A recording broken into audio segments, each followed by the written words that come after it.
Welcome back to the Mosa Cricket Stadium for Season 2 of the American Premier League Cricket. We have an absolute mouth-watering matchup of a game for you this afternoon. The Premium Paks, we can see them in action for the first time this season, are taking on the Premium Americans, who are looking to fight back from their loss to the Windies yesterday. We've seen an absolute nail-biter this morning. The Indians versus the Windies. The Indians winning that one by 6 runs in the end, having only posted 104. Well, before this game kicks underway, we'll see what the news is from the toss. It's the second match here at the Mosa Stadium, and it's going to be an action-packed one. We have the Premium Paks versus the Premium Americans. I have with me the Premium American skipper, Naveen Stewart, as well as the Premium Paks skipper, Mohammad Irfan, and the match referee, Danny Khan. Mohammad Irfan, you have the coin? Tails. Tails is the call? Tails is the winner. Tails is the winner. Naveen, what have you chosen to do and why? We've chosen to have a bat first. It looks a nice wicket. Runs on the board always put pressure on the opposition team. Yesterday we had to chase and we saw how difficult it was in the second inning, so we're happy that we won the toss and we'll have first strike today. And you guys are coming in from a loss. I mean, in a short tournament like this, you know, it's really important to pick up the momentum. So what was the team discussion after? It's all about playing your best game, executing your skills. We have a bunch of professionals. We just put it down to one bad game yesterday. Nice to get a loss out of the way early. Not ideal, but if you're going to lose, you want to lose quite early in the tournament and then get some momentum moving forward to the business end of the tournament. And any changes to the squad? And we have a few changes, which I'm not sure of the names at the minute, but we have a couple of changes. What happened is yesterday some guys had a bit of an NOC issue, so those guys with the NOC issues have been rectified and they come straight into the team today. Okay, well, all the best. Thank you. तो आप क्या choose करते हैं अगर आप toss जीतते हैं? नहीं, हमारा प्लान यही था कि आज हमारा पहला मैच है, तो अगर टॉस जीते तो प्लान यही था कि पहले बॉलिंग करते, तो टॉस हारने के बाद भी फिर बॉलिंग आई, तो यही हमारा प्लान था. तो क्या लगता है, आपका पहला मैच है, तो क्या लगता है क्या नंबर पे रिस्ट्रिक्ट करना चाहिए? सो फार सारे स्कोर्स लो स्कोरिंग रहे हैं. नहीं, असल में देखा जिस तरह पहले मैचेस हैं काफ़ी लो स्कोर रहे हैं. कोशिश करेंगे कि इनको कम से कम टोटल पे आउट करें और जो हमारी स्ट्रेंथ है उसी पे बॉलिंग करें और इनको जल्दी आउट करें. चलो, all the best. Thank you. Well, that's it from the middle. The Premium Americans have won the toss and they will be batting first. Well, that is the news from the toss. The Americans winning it and deciding to have a bat first, which is what the Indians did earlier on today, and it ended up working in their favour, but they didn't post a hefty target. The Americans looking to recover from a pretty heavy loss yesterday. And we're seeing the Premium Paks in action for the first time this season. An exciting prospect. A strong-looking side.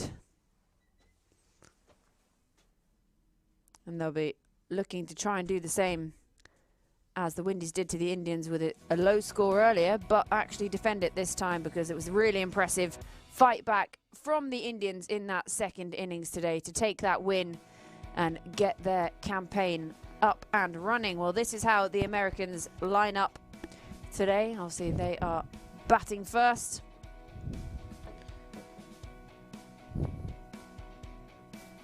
Winning the toss and deciding to bat, and they will be taking on the Premium Paks, who we've not yet seen in action so far this tournament, in that vibrant green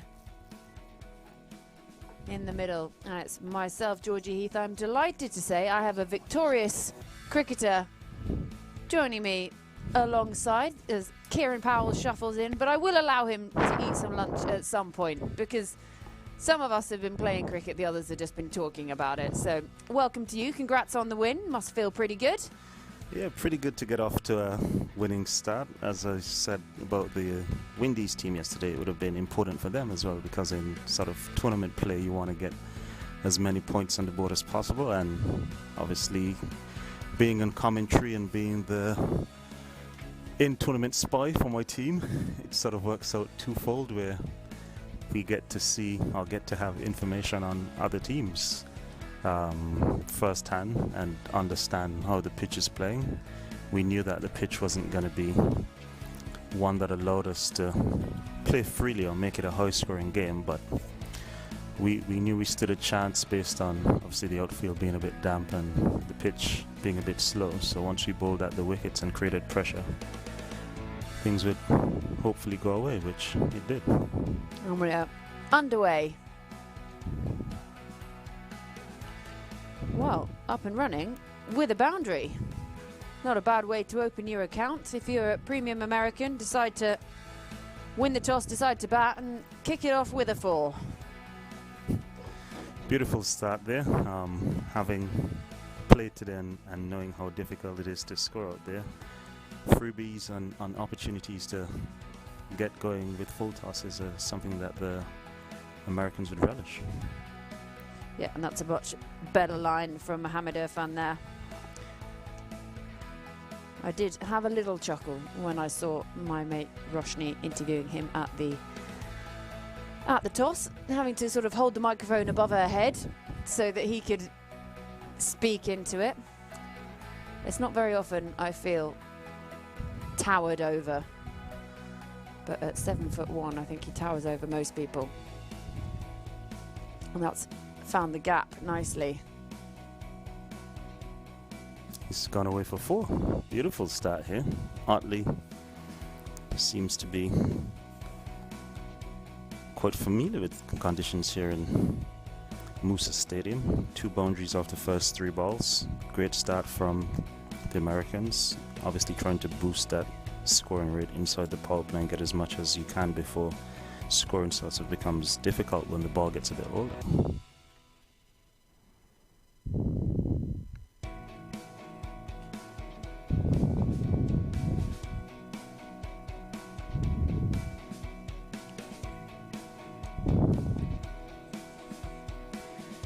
Yeah, we're looking forward to seeing this team in action. Obviously, it's the first time we've seen the Paks so far this tournament. We saw the Americans in the opening game yesterday. They felt a pretty hefty loss, losing like 86 runs to the Windies, who at one point today, I'm not gonna lie, they were gonna make it 2 from 2, but a hell of a fight back from the Indians.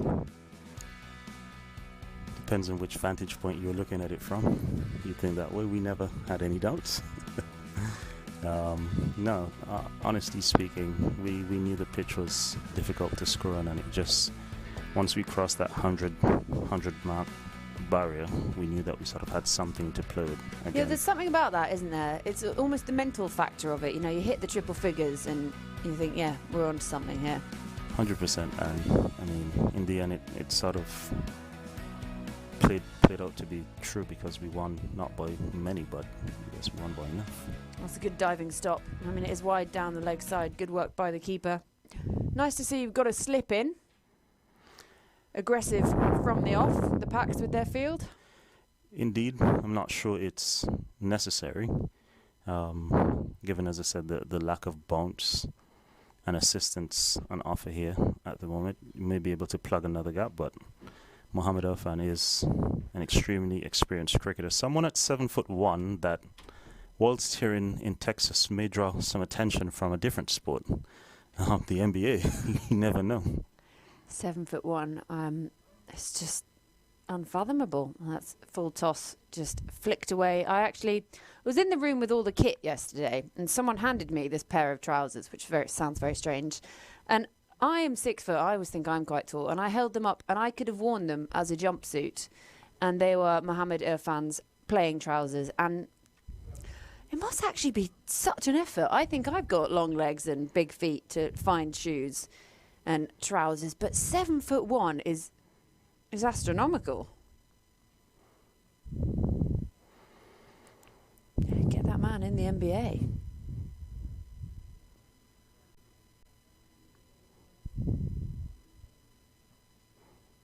It's a nice looking shot. Does pick out the fielder extra. Well, Irfan closes out that first over. 12 off.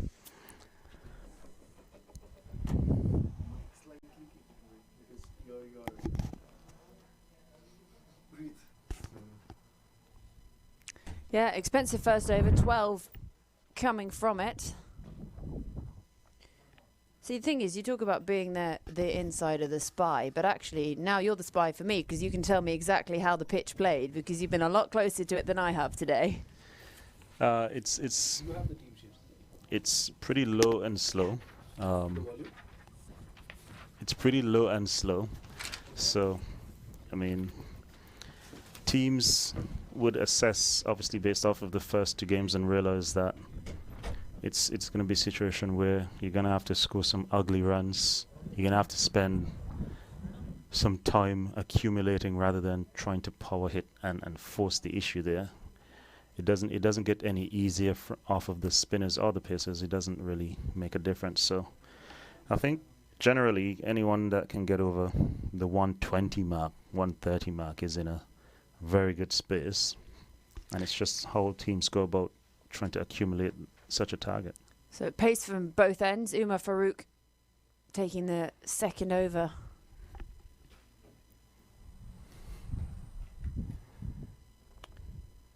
And he's found some pace early. Seems to be getting a bit of outward movement as well. Oh, the batter got very low there, trying to go over cover. Very aggressive approach from Navin Strutt, as we've seen yesterday as well in the first game of the tournament. Well, the keeper optimistically puts a hand up in appeal, but pretty lonely in that one. I'm a big fan of this green kit. I would look awful in it because my hair is ginger, so there'd be a hell of a clash going on. But it looks great. On a dull day like today, definitely it stands out amongst the field. Clouding over slightly, isn't it? It was quite nice for a time during your game earlier. Bit of sun, quite a lot. It's very windy still, it seems. I can see the Star-Spangled Banner wafting away to the right, or multiple Star-Spangled Banners. I think that was a tactic that we used as well, getting the windies in the field first up early morning when it was a bit chilly. They didn't really want to be out there in that cold, so that sort of helped us a bit as well. He's finding some good pace early on. Yeah, it was windy for the Windies. Never heard that one before. No ball. There's a free hit coming up here. Otley seems to be in quite good touch, getting the ball away quite easily. So he's been the one batter that we've seen thus far throughout the tournament that has seemed to not struggle at all with any timing or any issues of that sort. So this will be an interesting ball coming up here with this free hit and what Otley may be able to do with it. Showing almost all 3 stumps there. He's not managed to get a hold of that one. Not capitalised on the free hit. Yeah, there were times today in that Windies chase. It was the likes of Johnson and James. They were just getting bogged down. I think at one point, Aaron Jones, he was 14 from 36 or something like that. You know, going along the strike rate was just dragging, and then they just got themselves in a spot of bother. Yeah, as a team, you have to figure out how you're going to build pressure on this wicket. Whatever the case is, beautiful shot by Otley, picked up off the legs all the way over the man at deep square leg for 6. The man thought he had a chance for a minute there, hovering, but easily cleared him, landed on the covers, quite a way in the background, and the Americans are off to a flying start here, 22 without loss after 1.4. Yeah, this is just what they would have hoped for as well after yesterday's pretty heavy loss. Want to come out, show some intent straight up, set a big target, or just set a good foundation. That's what you need. This opening partnership, just get something out there so that the middle order can capitalise on it. 4 more. Otley's flying here under edge, but fortune favours the brave, and he has been quite brave in this innings. Yeah, and when it's your day, isn't it? the Americans have made a few changes to their 11 from yesterday, bolstering their 11 after, as you mentioned earlier, a pretty heavy defeat in their first game to the Windies.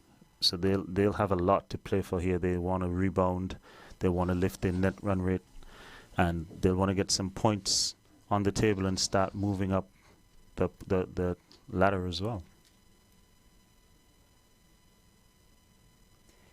And it's one of those things, isn't it, with tournament play, we talk about it, and sometimes people don't start mentioning things like net run rate until way further down the line, and suddenly everyone almost remembers it. But it's something that should really be at the back of your head from straight up, you know, early on in the tournament. There's no point just plodding along and sort of dragging through your 20 overs but still losing by 60-odd runs. You have to try and be aggressive and try and, if you know you're probably going to lose, do something to make a dent in that net run rate. And I think where we're going to see teams make an effort is especially during the power play period, given that it becomes very difficult to score outside of the first 6 when the ball gets a bit older. The outfield is a bit heavy, so it's not running away, and you can't necessarily power away the ball once it's not coming onto the bat as much as it would do with the new ball. So teams are going to try and target the power play and see how much of a jump start they can get on the opposition. Well, that's gone very, very high. And very long. Navin Stewart definitely coming out here to do one thing and one thing only. Try and hurt as many bowlers as possible. Huge shot over long on. Hit it, didn't even move. Just stood there, admired the shot, went a long way over the boundary. 6 more to the Americans. There's a proper stand and deliver, that one, wasn't it? It's come down with snow on it.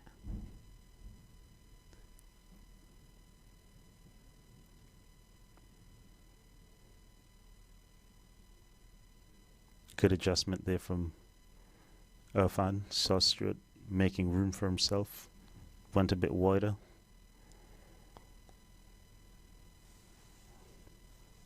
Irfan's had 1.2 overs for 18 thus far. Yeah, been expensive. That first over going for 12.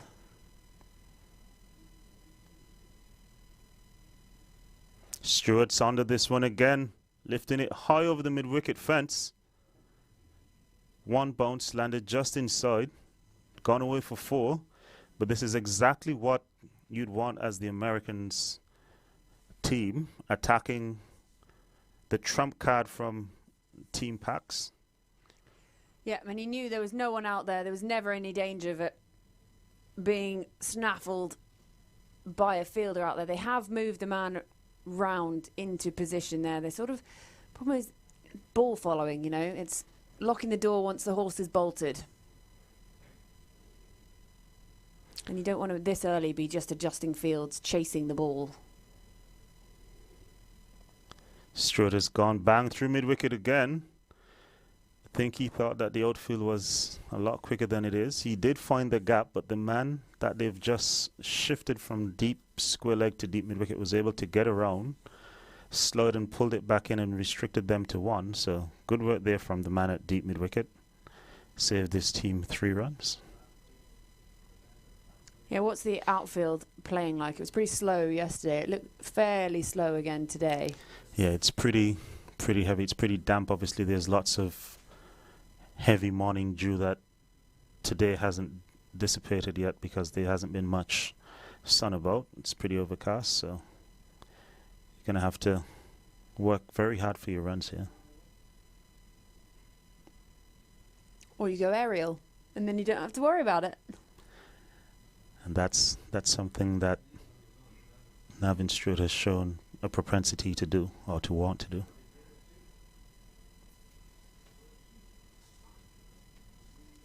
Yeah. So Mohamed Irfan gone for 25 so far.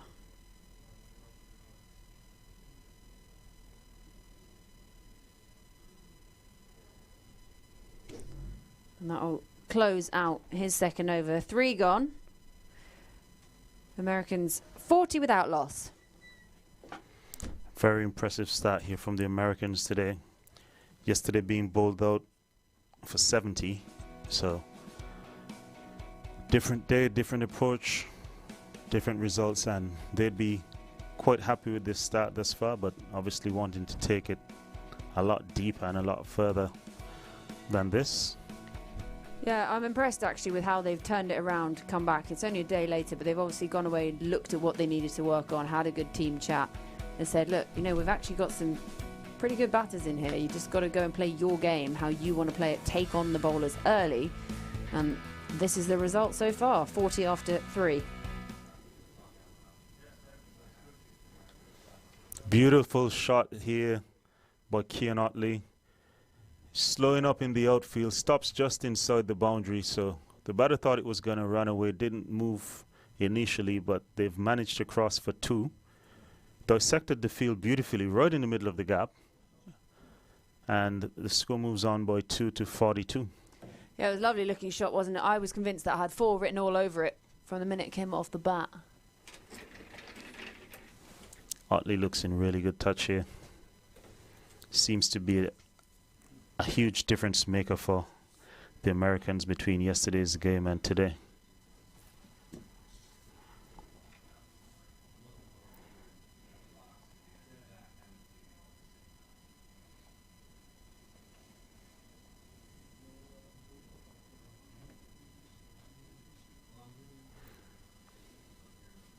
Otley goes over the air this time, not going to let the outfield have a say. 1 bounce over the boundary for 4. So Otley's flying here at the moment at Musa Cricket Stadium. 28 from 14. Americans 46 without loss. And he's putting some serious pressure onto the team Paks bowlings here. And they're going to have to make some sort of adjustment to sort of curtail the scoring rate. Yeah, it's a really great start, this, from the Americans. 46 inside the first 4 overs, and we talk about setting that foundation. That's exactly what they've done. Even if they were to lose a wicket now, that foundation is there. They'd want Otley to carry this as deep as he possibly can, pulling this one through mid-wicket, and there's a fumble by the man at mid-wicket, which allows them to come through for a single. So they're not only getting boundaries, but they've been afforded the opportunity to rotate the strike on occasions when there has been good balls bowled, which has allowed them to increase the score without taking too many risks. And I think that's also where the score starts putting pressure on the fielders as well, you know, starts causing fielders to think too much, start doing misfields and making mistakes in the field when they know that the pressure is on them. They really need to start restricting them and taking those wickets.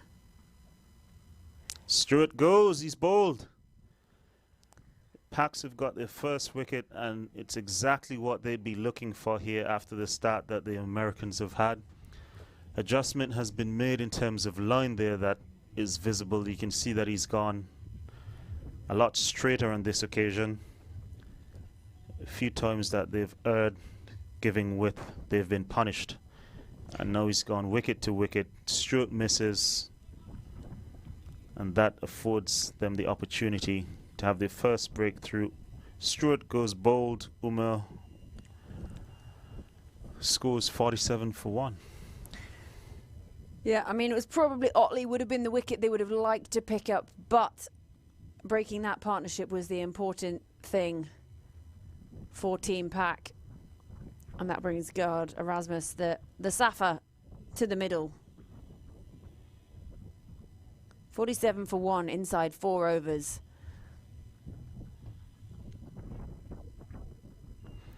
I think Team Paks would definitely have wanted the wicket of Otley there, but I think they'd be happy to have just a breakthrough at this point. Doesn't matter who.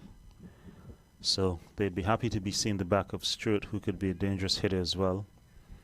And they'd want to make further inroads quickly here to curtail or put some doubt in the mindset of the Team Americans batters, who have come out very positive today. Well, Umar Farouk with the breakthrough. 2 to come in his second over.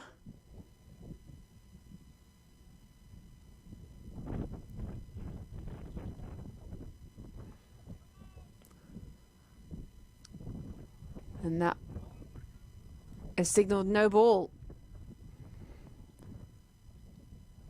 I can honestly say that I can't remember there being any no balls in the tournament before these two bowled by Umar thus far today. So I don't think we definitely didn't see any yesterday. There's ill discipline in terms of the lines and length, but also in terms of keeping his foot behind the front crease there, which is costing Paks at this point in time.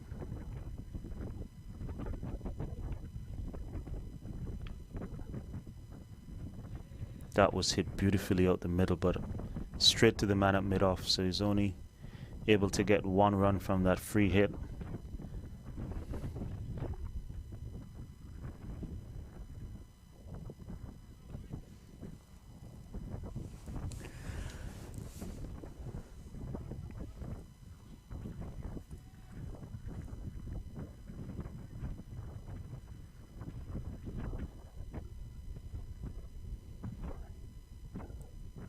Otley, 29 from 15.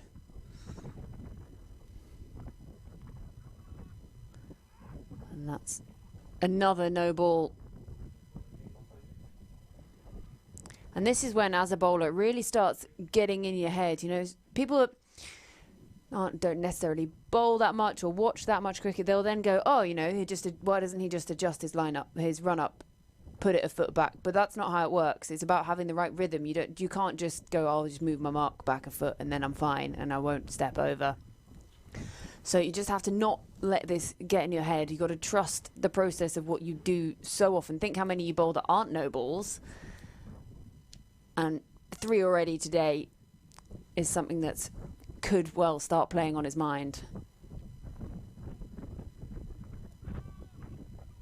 Another no ball. I think that Umar needs to definitely slow the game down a bit here.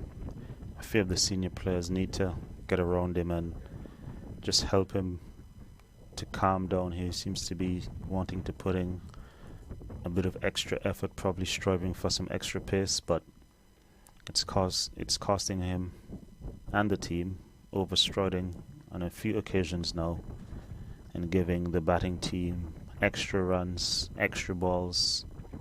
That's a huge no ball. That is unacceptable.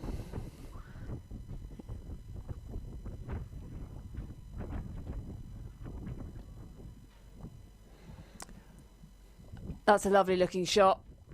Taking it on, gone aerial, gone for 6. Well, talk about rubbing salt in the wounds. And it's another no ball. So this is... That's not just salt in the wounds, that's chili salt in the wounds. This is chili oil in the wounds at this point with rubbing alcohol. And these are some huge no balls as well here by Umar. Yeah, that's a couple of inches. So I'm not sure what's going wrong with his approach or his run-up, but these are massive no balls, and the score has rapidly gone up to 58 from 3.5 overs. Yeah, 18. Otley's up to 35 off 18. 18 from this over so far, just doing maths. Luckily no one can see me counting on my fingers. And still with another ball left. This is... And a free hit. This is something that it's going to cost him heavily. It's just a break in play at the moment. Have we lost the ball? Yeah, I think he's hit it over. Well, he's hit it out the ground, so we're going to have a replacement ball brought in by the 4th umpire here. He's coming out with the box for the umpires to choose something that's like for like to the ball that has been lost, which at 3.5 overs old should probably be another new ball. You would think so. And actually, this isn't too bad strategically for Umar Farooq. It just gives him a moment to sort of reset, get his heart rate down a bit, have a chat. Look, you can see there's an arm around, and that's what we really like. You know, the team are getting around him, And that's just what you want. You just, you know, having a chat with someone, just calming him down a bit, thinking, you know, you just see out this over. He's had some time to have a breathe. Well, I think it's safe to say that there probably will be a bowling change from this end after this over. Yeah, so new ball in place. We have a ball, which is pretty crucial to a game of cricket. We have a ball. 18 from the over so far, 1 to come, free hit. And that is going to be for 22 from that over.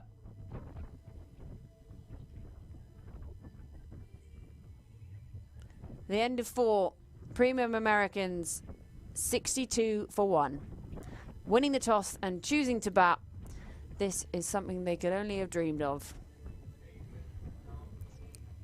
Well, they're putting the first game to shame here. I'm not sure if the pitch has gotten better in the space of 30 to 45 minutes, but they're off to a rollicking start here.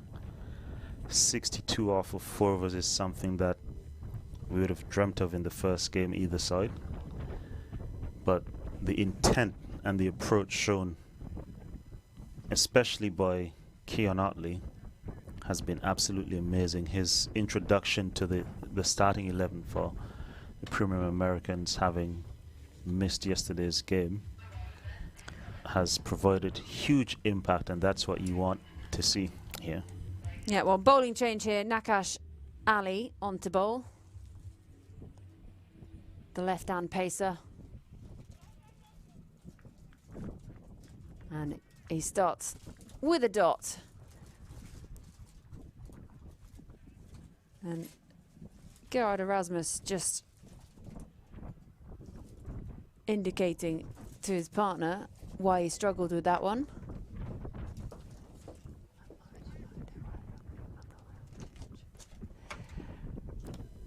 Yes, Gerard Erasmus just signaling that there seems to have been a bit of inward movement to him. But this one doesn't seem to have had any movement apart from straight out of the middle of his bat, straight down the ground over Nakash's head. One bounce into the boundary for 4. And now both Gerard and Keon Otley are in full flow and trying to maximize this power play in full effect. Beautiful shot. No risk in that at all.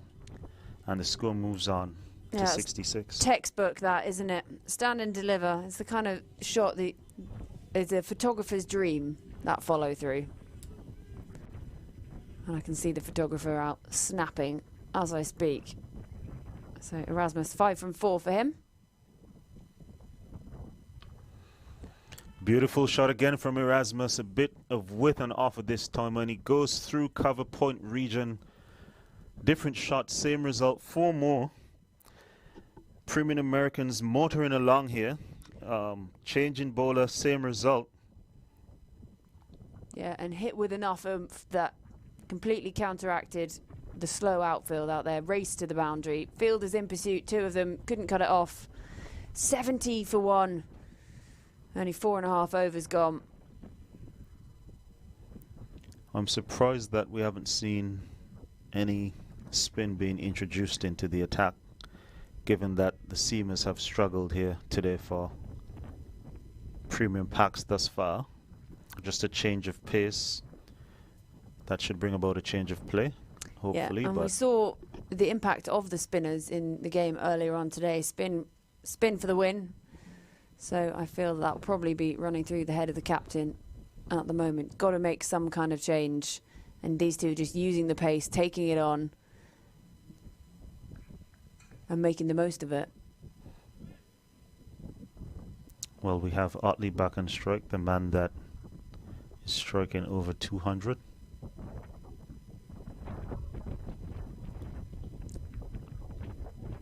Did he get something on that?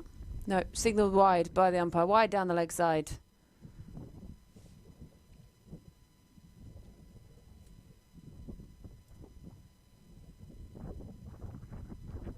Nakash Ali. 10 from the over so far.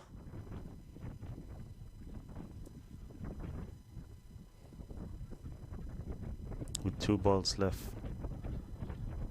And Otley going bang! Straight over Nakash Ali's head. 3rd boundary of the over.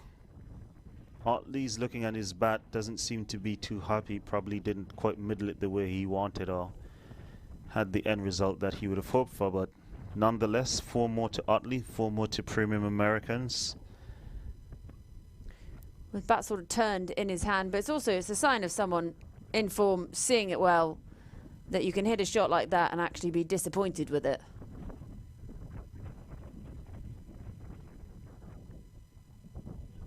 Otley goes bang again. This time he did middle this one.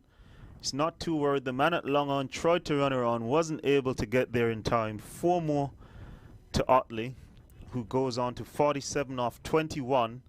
Nakash Ali's first over going for 18, so the bleeding has not stopped here for the Premium Paks. The score up to 80 for 1 in 5 overs. Yeah, 16 is the current run rate. That is quite something. That's what the Windies could have done with off their final over. Needed 15 from it earlier today. Couldn't get home. But this has been such an impressive start from the Americans, coming back from a hefty loss yesterday. And the charge being led by that man on your screens, Otley. 47 from 21 for him in the company of the South African Gerard Erasmus. 10 from 6 for him. So strike rate's definitely something to write home about for the Americans at the moment. And this is something a la England versus West Indies yesterday in Trinidad, where England racked up a mammoth total of 267, with the West Indies all out for 190 in reply of 15 overs. I wasn't going to mention it. I was going to be really nice and just celebrate that you won today instead of talking about the England Windies result. But that was, yeah, I caught that one after the game yesterday. It was some impressive hitting from England's Phil Salt. Well, we've got another bowling change here. Hamad Hussain into the attack. Another seamer, so there's still no introduction of spin. Yeah, not what I would expected. I was pretty sure they were going to have to turn to spin. We knew there was going to be a bowling change that over, going for 22. The no balls, the boundaries. But Captain trusting in his pace attack. And that's a lovely looking shot through the covers. Along the ground for, well, Erasmus is joining the boundary party. And this is the dangerous thing for Premium Paks. You thought you've got Otley off strike and you'll try and be able to build some pressure on Erasmus, but he's also going well. And now you're hemorrhaging from both ends, with both batters striking the ball beautifully here today.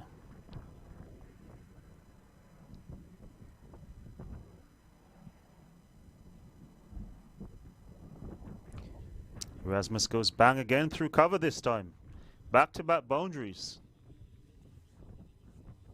Well, this is a run fest. There's no other word for it right now. The Americans are eating it up all day long. You bowl wherever and they're going to find the boundary. Uses his feet nicely. Along the ground again with the power to combat the slow outfield. And Erasmus striking at 200.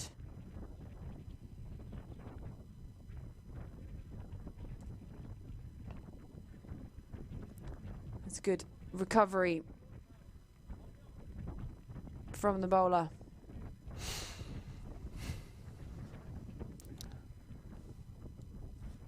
Indeed, well bowled by Hamad Hussain there. Closing down on the width. Coming a lot straighter. That's what we need to, or that's what Premium Paks would be hoping to see a lot more of. Taking away the width on offer from the 2 Premium American batters here.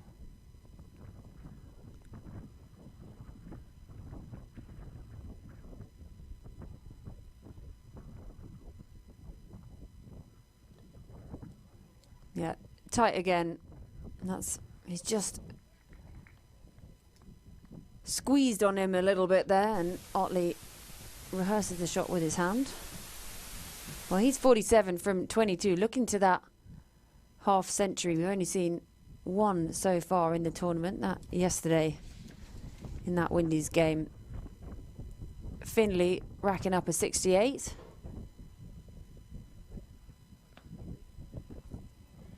Yeah, it's a nice tidy finish to the over. So 9 coming from it. That closes out the power play. End of power play 1. Premium Americans, 89 for 1. Otley onto 47. And Erasmus, 19 from 10. Some really hefty striking so far.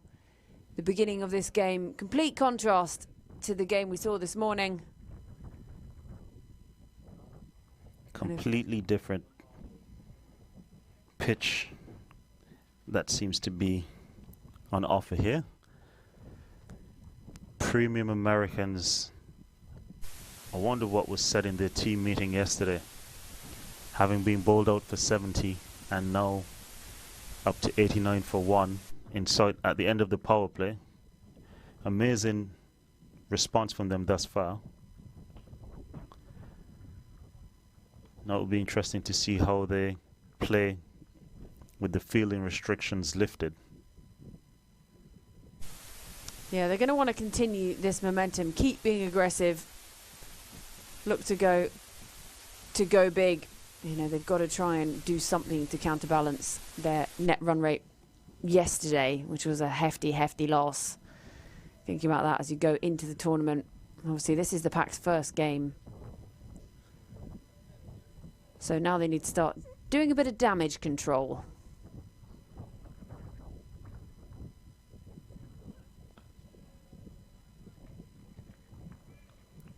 Stroked away easily down to long off by Cian Otley here. Should be looking to register that 50 and then push on again.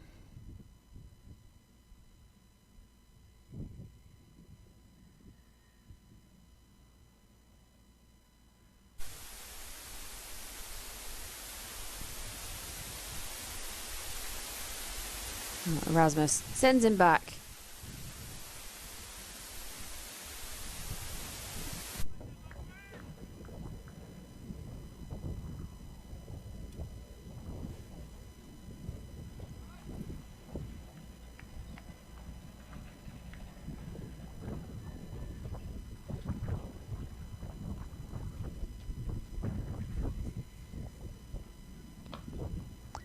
That's well dug out and flicked away, flamingo foot. And they look to think about pushing for the 2, take on the arm and decide against it. So just the 1. Nakash Ali won't be too disappointed in this over so far. He's seen some of his teammates go for big, big runs. Just the 3 singles so far from the first over outside the power play.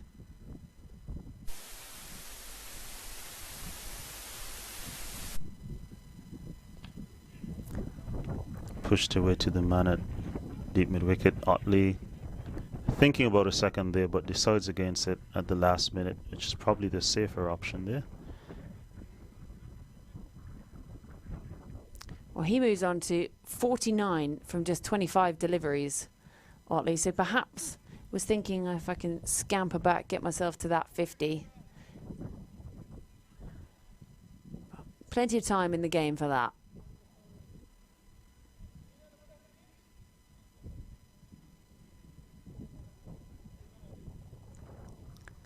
There's Nakash Ali in again, left arm over, and it's just dropped his hands there, Erasmus. Chance of a run out, but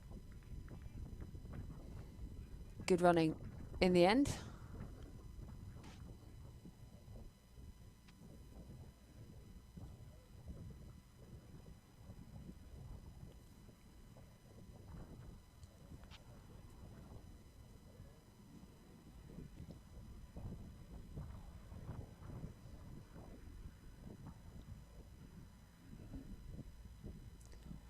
Just one to come from this over. I think the field was slightly confused there. They thought they might have finished the over.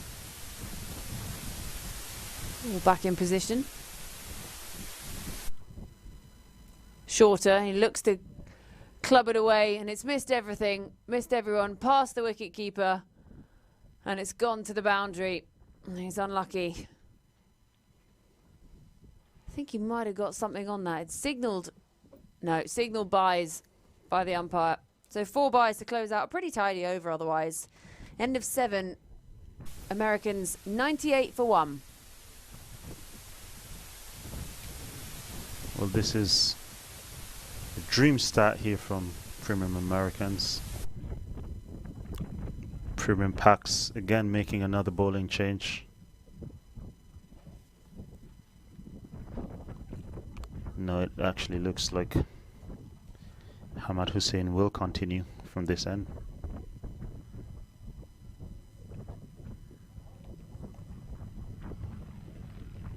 Wicketkeeper has sent for his helmet though, which would suggest that he's going to be coming up to the stumps and trying to keep Gerard Erasmus bolted down to his crease and not allow him to run at Hussain anymore. He's decided against it though and has now gone back. Bit of a hokey-cokey going on out there. As the sun comes out again, clouds dissipating.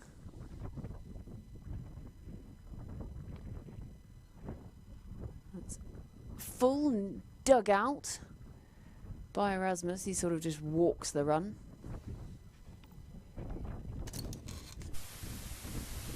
They indeed have made a bowling change. It is Arful Hack in operation now.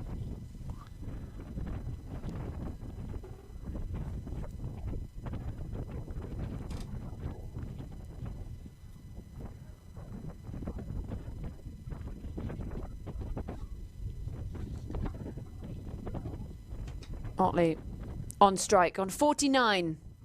Surveys his field as Hack begins his run.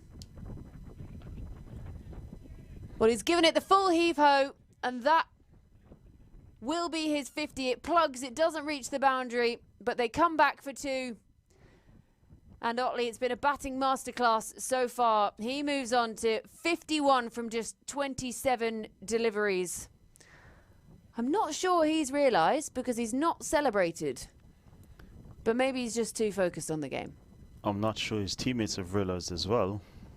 You look across, there seems to be lots of discussions happening contrary to what's happening in the middle. But very well played indeed by Otley nonetheless.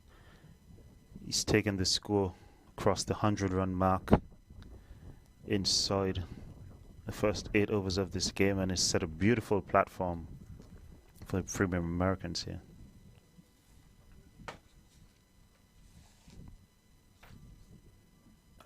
That's gone up very, very high. Fielders coming in. Who's going to call it? Bowler takes it. Well, that's a very important breakthrough here for Premium Paks. Otley has been a man on a rampage here today. Very well played, 51 from 29. Premium Americans would be hoping that he went on for another 5-6 overs, but Premium Paks would be delighted to see the back of Otley. He's caused massive damage here early this afternoon in game 2 of the day.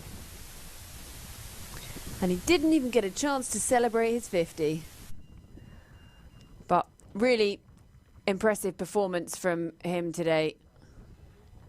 He set the foundation for a hefty total for these Americans. And alongside Erasmus, who is still out there looking pretty good himself, 23 from 14. So he's not the only power hitter in this side, not the only person in form today. Well, it will be the job of the new man, Navranpreet, to try and get Erasmus back on strike as quickly as possible. rebuild from the start the platform that has been provided by Keon Otley. Very well bowled by Araful Hack in providing that breakthrough, which was much needed and timely on the part of the premium Paks.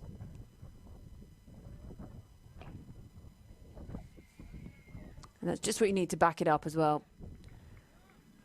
with a dot. And this was a good decision, bowling change, making that breakthrough. I do wonder when they're going to turn to spin. Well, I like the fact that they've got 5 men in the circle as well, so they're trying to apply that extra pressure to the new batter.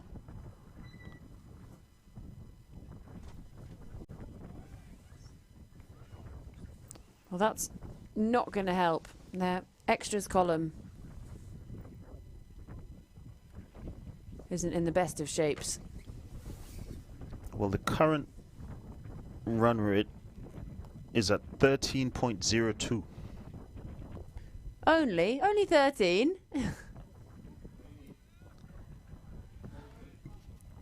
So this over has been a huge win for the premium Paks, only conceding 4 and picking up a wicket as well. Yeah, so 8 gone, 102 for 2. The scores on the board. Navanpreet Singh yet to get off the mark, and Gard Erasmus, his 23 from 14 here at the Musa Stadium in Houston, Texas, for season 2 of the American Premier League. And that is the story of the innings so far. Otley caught and bowled in the end, but really impressive performance for his 51 from 29, hitting to all parts. Navin Stewart, he did his bit too, 14. And now these two in the middle, it's down to them. Erasmus, he's in, he's got his eye in, 23 from 14. And Navanpreet Singh just come to the crease after the fall of Otley.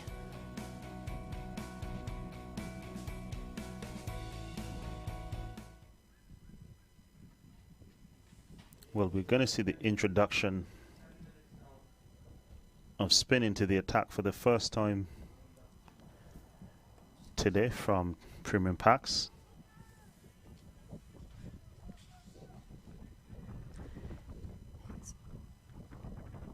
Amelia Aponzo been brought in to try and nab another wicket, slow this run scoring. I mean, 12.73, what's the scary thing is that's down from what it was. That's an improvement. Well, that is going to do something for the run rate. Garrett Erasmus, stand and deliver, launches it over the square leg boundary. And Amelia can only put his hands on his hips.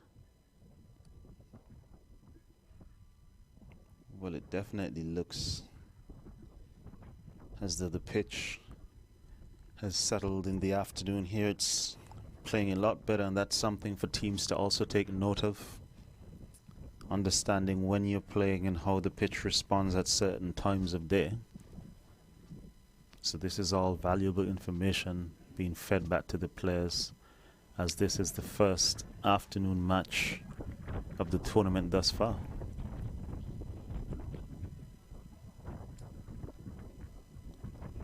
Well, we know how Erasmus wants to play today. He knows that he is now the aggressor in this situation. Otley, it was his role. He's gone, and it's Erasmus. And a muted appeal. A few hands went up. Never really much in it to shout about. But just trying to keep him honest. Navanpreet yet to get off the mark.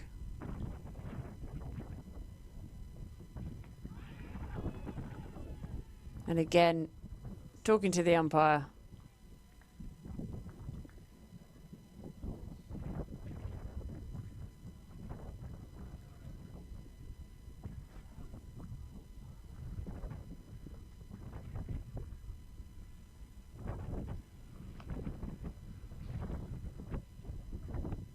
This one pushed down to the man long off to complete the over. Another big over for premium Paks, 10 off. I guess in context of how the innings has gone thus far, that would be a good over for team premium Paks, keeping them below the run rate before the over started. Yeah, scarily, that's an improvement for them, isn't it? 10 off it. So 9 gone, 112 for 2 on the board.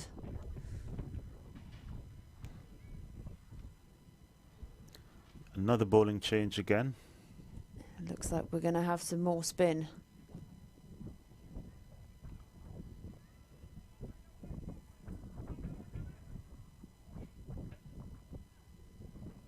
Seems to be Angelo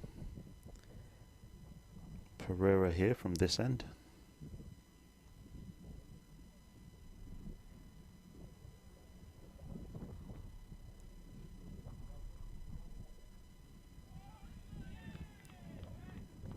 This one tossed up. A lot of loop. A lot of guile dipped on the batter. So tempting him, isn't he? Looked like it was there, but it was bat pitch, wasn't quite there. Swing and miss. So Pereira seems to be one that is going to use all his variations and all his guile here.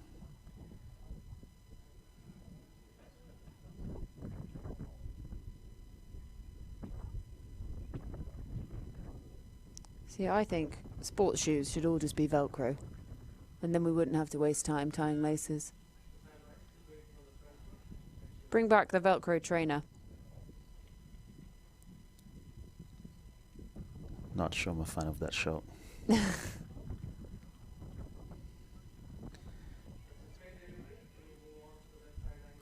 Oh, we seem to be checking for a stumping here. Not sure if the batter would have dragged, but that decision was sent upstairs.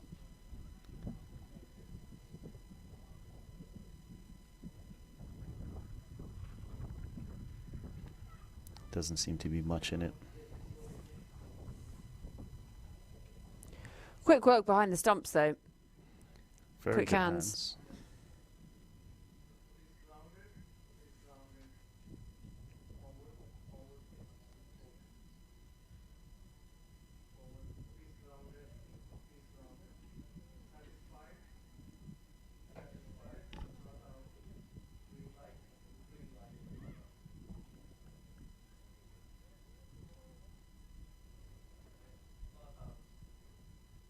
Well, I think we've got confirmation here. It's not out. Pereira again tossing this one up. The batter being deceived in the flight there, pushing it straight back to the bowler.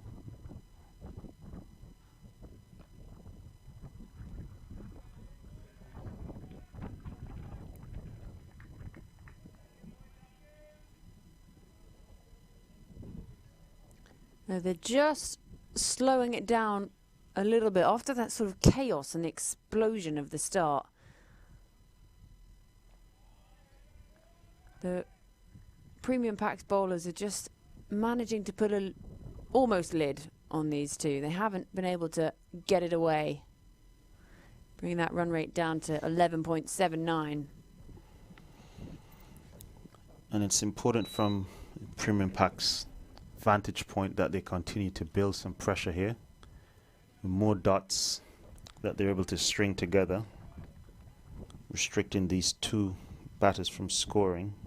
It's going to put pressure on them to force them to do something different and bring about the opportunity for wickets. As we've seen here, going across the line of this one, loud appeal, given not out by the umpire. Yeah, the keeper really liked it, didn't he? Umpire signalling to the bowler Pereira here that he thought this one was sliding down leg.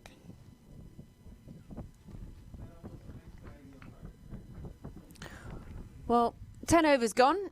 At the end of 10, the Americans find themselves 114 for 2, having won the toss and elected to bat. And we're going to have a quick drinks break, and we'll be back with you in just a moment.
Well, refreshed and ready to rumble again. The Premium Americans going along quite a lick here. They're definitely in the driving seat of this game against the Premium Paks. They went away and they had a pretty good team talk, it seems, after yesterday's dismantling at the hands of... Who did they even play yesterday? Can't even remember anymore. The Windies. At the hands of the Windies, who then lost this morning to the Indians. So it's all going on. Everyone beating everyone at the moment. This our first afternoon game of the tournament so far. Americans in charge. A lot of it thanks to the bat of Otley, who made 51 from 29 before he was caught and bowled. Just after reaching his half-century by hack. And it's Erasmus out there in the middle, the destruction man now. Playing in a hat.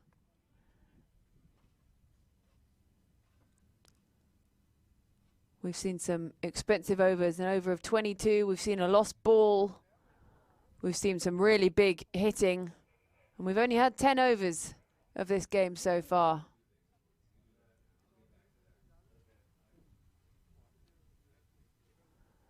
At this glorious sunshine here at the Moser Stadium for Season 2 of the American Premier League.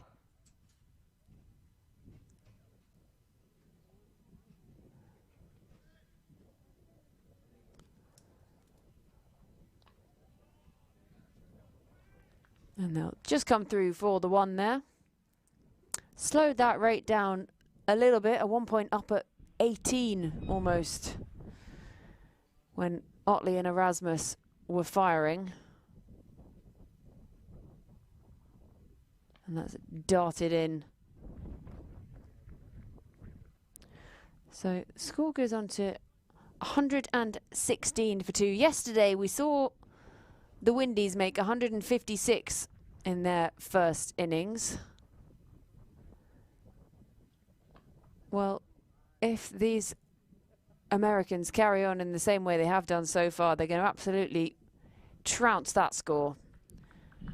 Only just over 10 overs in, and they're 117 for 2. So wickets in hand, destructive batters out there in the middle, having won the toss and elected to bat.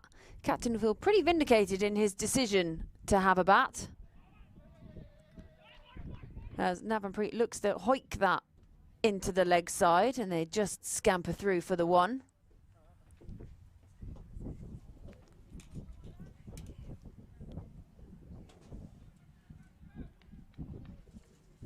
That's signalled byes by the umpire. 118 for 2.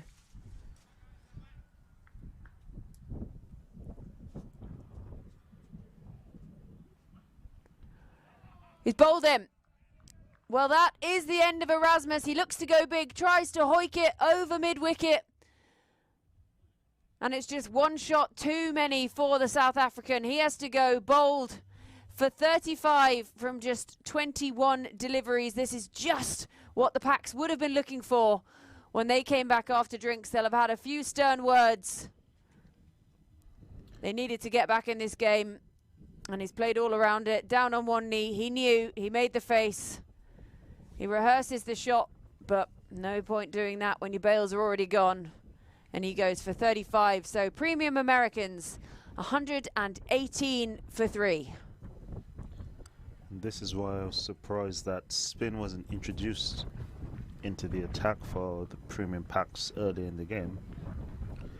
We've seen them be able to curtail the scoring rate, and obviously in doing so create chances for wickets. Ponzo would be very happy getting his first wicket here today. Team Premium Paks pulling it back here. Got 2 new batters at the crease. Navanpreet 3 off 12, and Gurbash yet to face.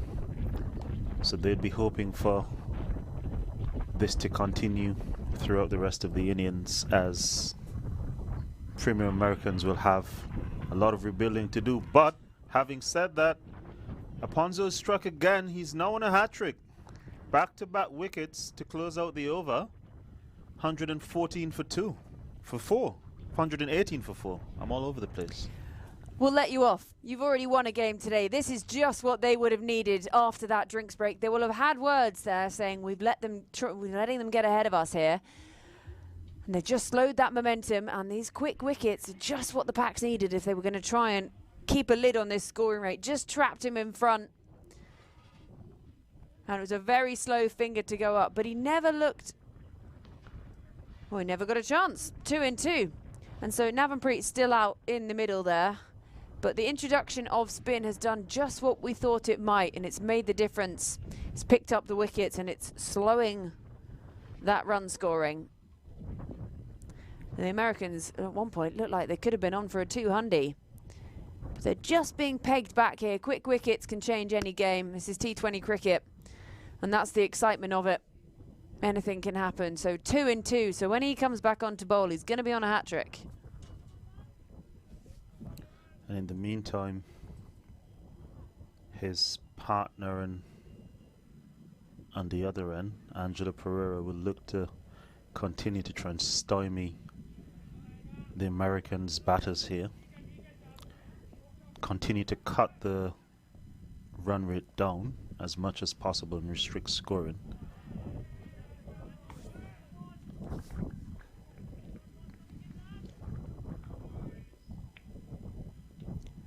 Well, that was the wicket of Erasmus. He knew. And that was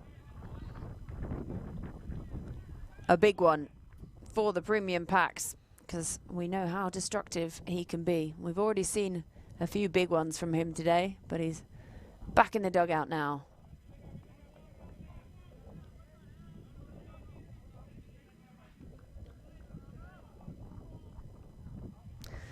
Now, is it actually as windy out there as I think it is by looking at the flags? 100%, and it's not only windy, it's quite chilly as well out there.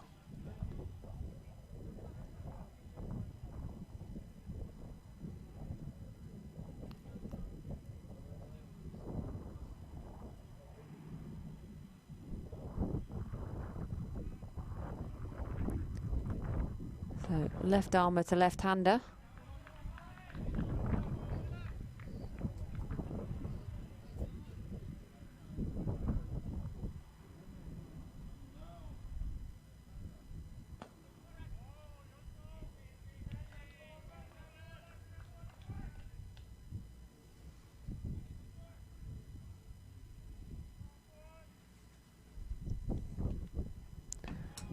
Yeah, quicker one. And this is really good. This is really tight stuff from the Paks. They had to sort of flush the first 10 overs, flush them out at drinks break and think, right, what can we do and what can we keep them down to? And that over's gone for just the one run. And if you think about, we were up at almost 18 and over. Just a few quick wickets can really swing the game back in your favour. Exactly what the Paks would have wanted here. 2 spinners in operation doing a fantastic job. Angela Pereira, 2 overs for just the 3 runs.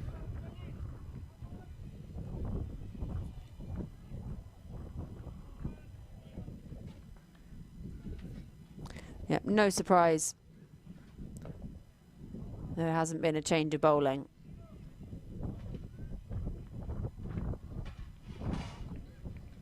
I think this partnership has been very successful for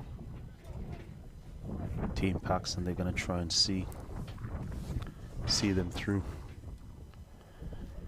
the entirety of their spell and figure out the rest as and when.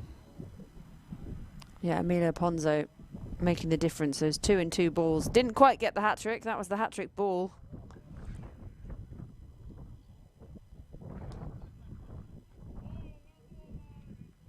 Just causing him to fish outside off.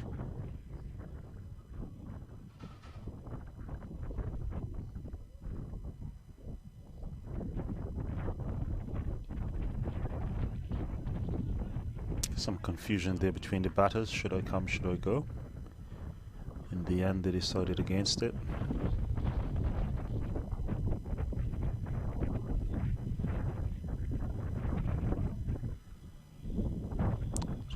slowed down a bit here. Field changes and adjustments.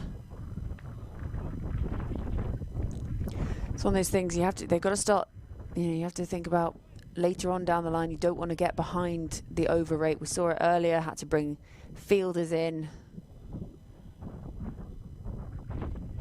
And that's the last thing they're going to want towards the back end of this innings, Premium Paks, to have to bring fielders in and allowing the Americans the opportunity to go over.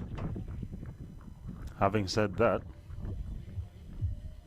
Navin has had enough of being tied down and has gone bang over the head of long on. Man at long on stood no chance there. Beautiful shot, goes all the way for 6.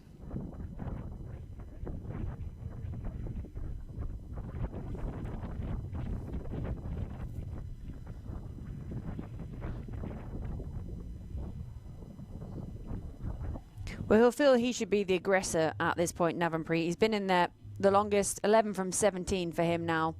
So that's just pushing his strike rate up a bit. He's sort of been tied down a little, going slowly, and now knows that he needs to get back on the gravy train and start the momentum again, because they have really been pegged back, the Americans.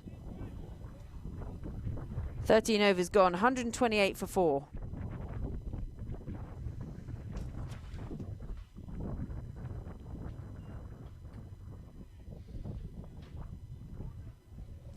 So, if you're an American at this point, what are you thinking you'd be aiming for as a score? I'd say anything over 160, 165, given the start that they've had. These two batters at the crease are still relatively new, so it's going to take them some time to get in. Having said that, they can't take too long, and you see that the scoring rate has dropped now to 9.85 from 18 at one point. So these two bowlers in particular have done a really good job, but not being supported in the field on this occasion. Misfield, allowing the batters through for a single. Yeah, and that's the last thing you want as the Paks at this moment. You know, you're just getting the squeeze on them. You're feeling like you're gaining back some kind of control. And the last thing you need to be doing then is just giving away freebies, you know, bowling no balls, bowling wides or misfields. You need to continue that discipline.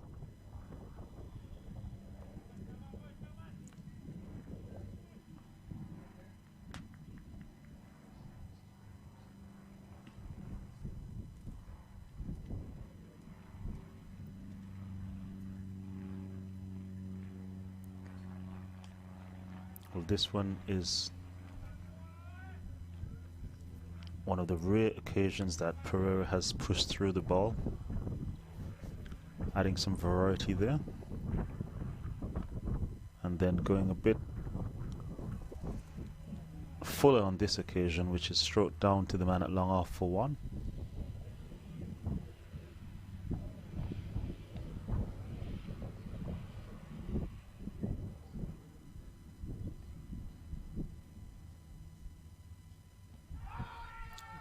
Oh wow. Umpire seems to be signaling that he thinks the batter's hit it. The keeper really liked it, didn't he? There was a lot to like about that one. I thought that one was straight, so. Batter seemed to have gotten some bat in it, which saved him, but that completes the end of another Pereira over. 3 overs for 7 runs. Team Premium Americans 132 for 4 from 14 overs. 6 overs left, and I'm sure they're going to want to start picking up the scoring rate again pretty soon. Yeah, they've really been slowed down since that drinks break. They were, like we said, they were up at 18 and over at one point with Otley and Erasmus firing on all cylinders, but both back in the hutch now. So Navin not quite up with the strike rate of those two. 14 from his 21. Well, they've got 2 overs to contend with from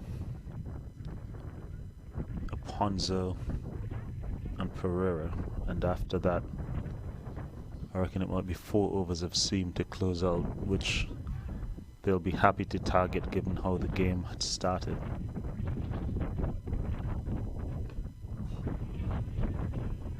Yeah, spin has been key for the Paks here. It's really changed the game. It very much looked like it was getting away from them, and we were looking at 180, 190 even, perhaps higher. But it's not just the wicket taking, it's the lack of boundaries. The boundaries have dried up somewhat. And as I say that, it races to the boundary. Beautiful shot. Given just the slightest bit more air and slammed down the ground past the bowler. Had no chance of getting across to try and stop that. Nor did the man at long on.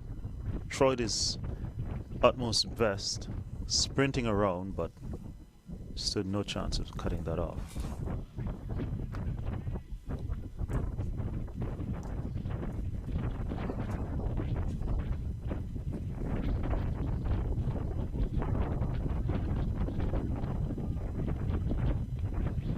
Outside half of the bat on this occasion, down to the man at short, third man, who comes around quickly but not able to stop the batters crossing for one. Ryan Scott, fielder.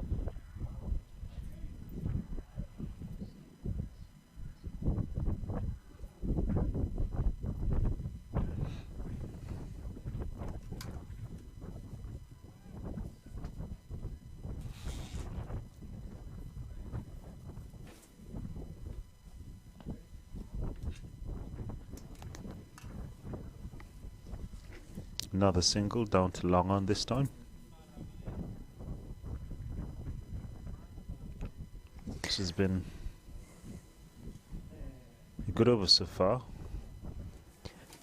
Yeah, I'll be interested to see who the captain throws the ball to next, because he's had these two working in tandem. They've really put that squeeze on, but they've run out of their overs almost. That's the end of a very good spell from Aponzo. 4 overs, 2 for 28. Part of that partnership with Angelo Pereira that has really put the clamps on Premium Americans here today. Yeah, so 15 gone, 138 for 4. So really 5 overs that you would say belong to the Premium Paks there. You look at that Manhattan, it's as if the crane ran out of fuel at 10 overs and got to start building again.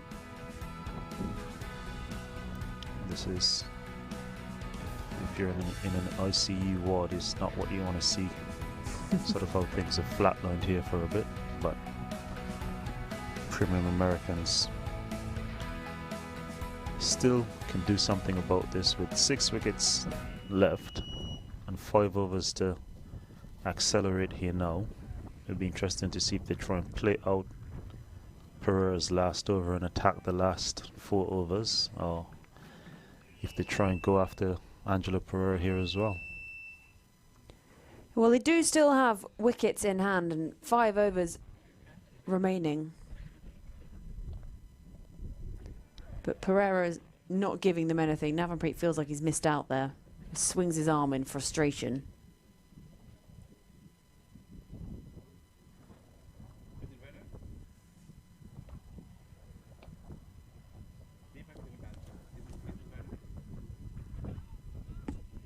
That's well fielded. I thought they were going to try and push back for the 2 then. It was slowing down so much the fielder was having to put in the yards, but just settled for the 1.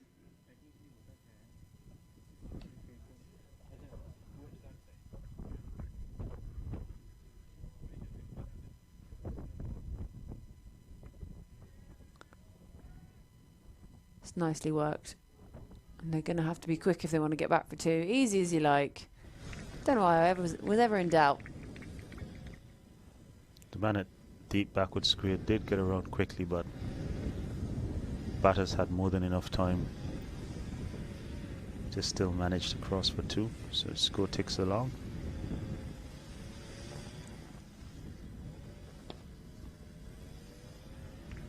Pereira, interestingly enough, here hasn't conceded a boundary in this spell. It'd be interesting to see if he now concedes one, as I've said that. No, he hasn't. What he has done is had an appeal, but umpire doesn't have any interest in that, and that is the end of his spell. 4 overs for 10 runs. Well, he's sort of changed the game, really, those two working together. Just 10 runs from his 4 overs. And seeing as we saw some overs go for 22 earlier, you, as a captain, you'd be pretty pleased with that, and you'd be going over, patting him on the back. You've dug us out of a bit of a hole.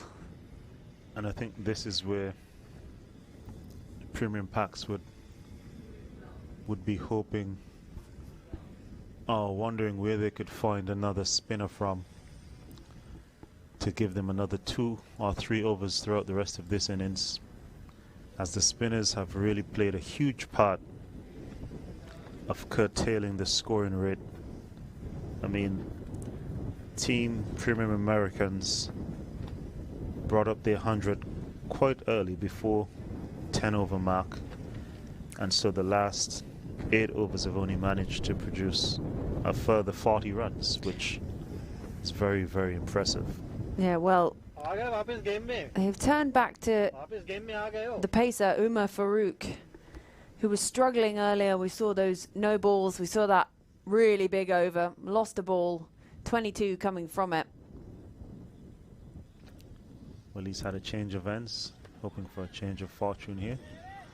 He's appealing. The batters are trying to scamper through for a single whilst he's appealing, but he managed to recover the ball quickly and prevent them from crossing for 1, so no harm, no foul. It's tricky, that as a bowler, you know, when you go for such a big over and then there's just nowhere to hide. And it's not like you're a batter, you get out doing something stupid, you can go and hide in the dugout or in the changing room. You're still out there, you still have to field, and you know you've got more overs under your belt. You've got to come back and carry on.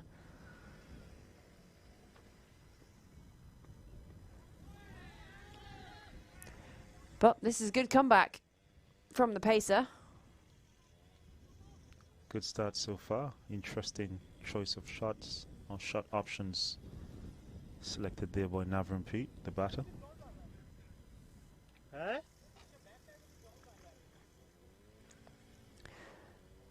Enjoying your time so far, American Premier League Season 2? Indeed, it has been the start of what is a young tournament, but providing opportunities for lots of players. We've seen some good cricket thus far. And again, we have another enthralling battle on our hands at the moment between Premium Paks and Premium Americans. Americans at the moment seemingly in the stronger position of the two. Having said that, we haven't gotten to the halfway mark yet, so. That's true, and it's interesting to see how quickly momentum can sway back in different directions. Obviously, such a contrast to the game this morning. Low-scoring thriller. This one looks like we could be on for still a pretty hefty total. Still 3.5 overs to go. And already 142 on the board. 6 wickets still in hand. And a glorious day in the Houston sunshine. The sun has come out this afternoon and the place has warmed up nicely. And we've seen the first short ball from Premium Paks this far, which seemed to make good height, came through a good pace through the keeper, so change of plan here from Umar Farouk for sure.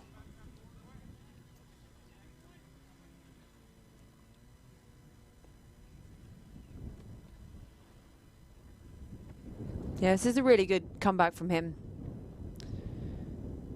And he's not scared to still go for that short ball. He's not dwelling on what happened earlier on in the innings.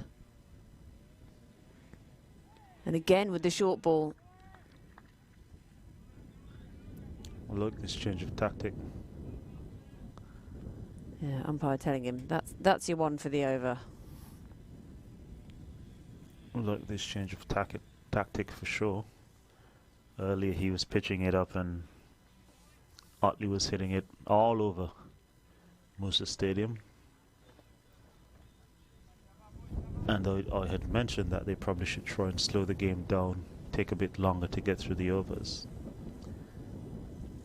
Change of tactic like this is asking the batter to present a different challenge, and it has limited the scoring.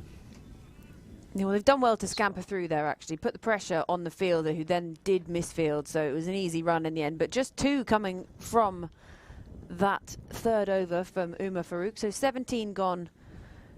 Americans 143 for 4, having won the toss and chosen to bat. Now, Navanpreet, he's still out there, but 17 from 28. He's not finding it particularly easy. It's not fluid runs like we saw earlier from the likes of Erasmus and Otley. Indeed, batting has not looked that free for anyone else in the tournament, so the platform that Erasmus and Otley managed to build and lay for the rest of the teammates was very important in them getting up to this score. And I think that would be huge in terms of how the balance of this game plays out. Yeah, so 3 overs still to come. You would think they would hope to eye up that maybe 170 from here, but the bowlers seem to have kicked themselves into action, and it's been very much an innings of 2 halves.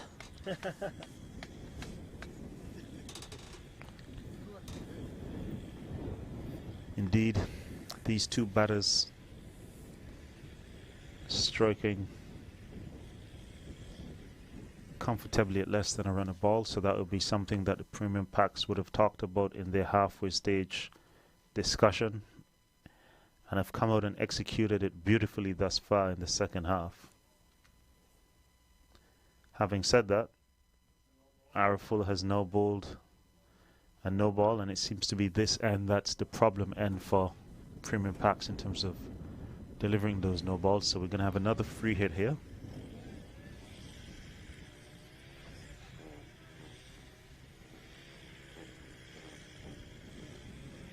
I'm sure it's something that Navanpreet will welcome with open arms, the opportunity to have a swing here and try and pick up another boundary.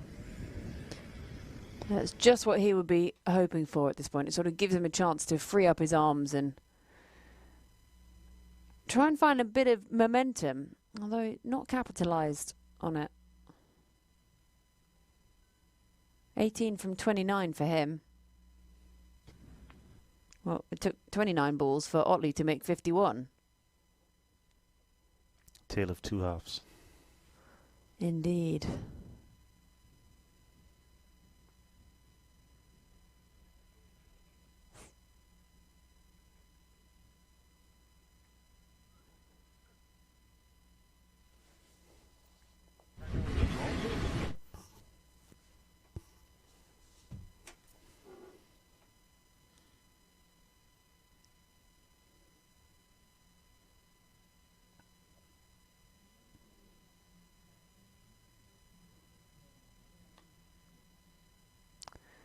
Uses his feet and still picks out the fielder, not piercing that inner ring.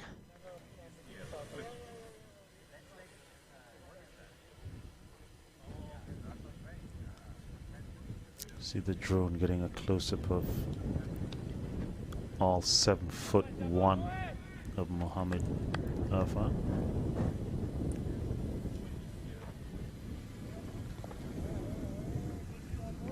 That's well played in the end. Well, he'd need a drone to be able to see the top of his head. I don't think a cameraman could quite hold it high enough and get up on the tower, perhaps.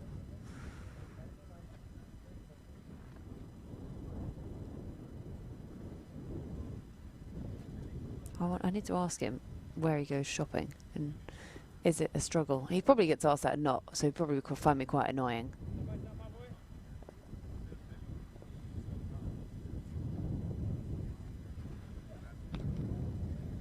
He's done well weighted on that. Still only the 1.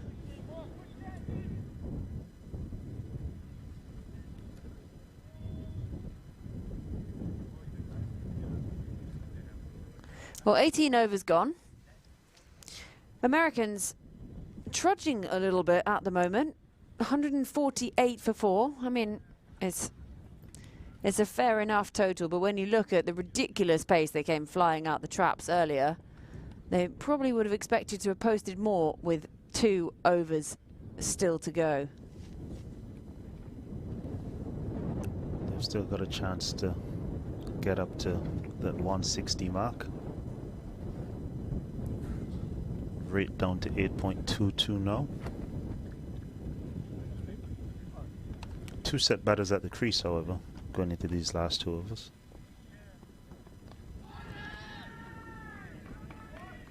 Well, he's done him up all ends there. Ended up in a bit of a spin, trying to launch it over mid-wicket. Has it hit him on the knee? No, I think he's all right. Don't know what that discussion was about.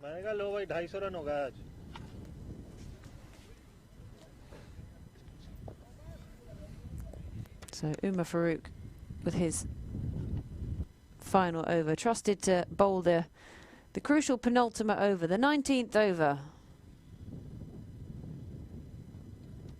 Goes short.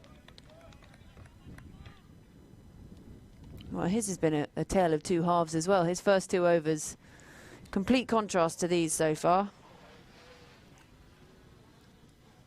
From since he's started bowling the ball shorter and back into the wicket, he's looked a completely different bowler here today.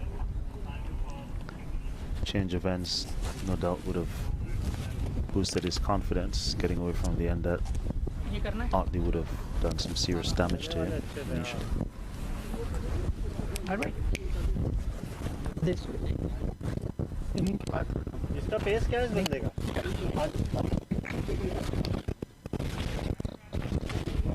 Goes full this time. Dug out to the man keeping the wicket for 1.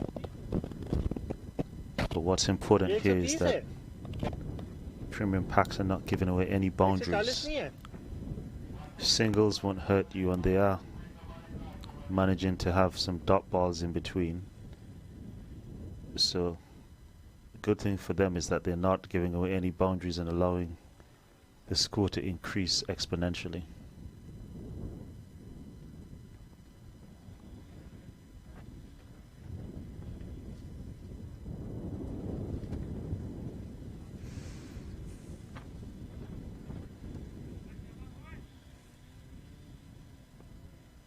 It's a long run up.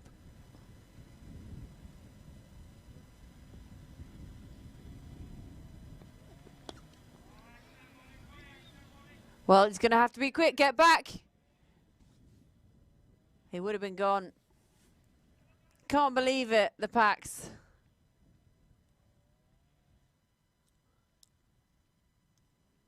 Little bit of confusion. Miscommunication in the middle.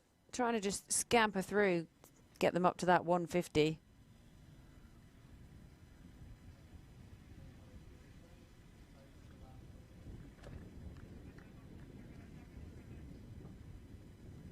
So 2 to come from Farooq.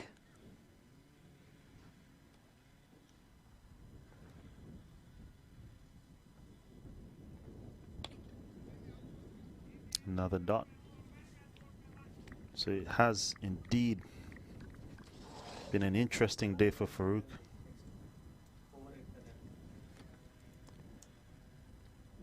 Who's gone for 1 run thus far in this over.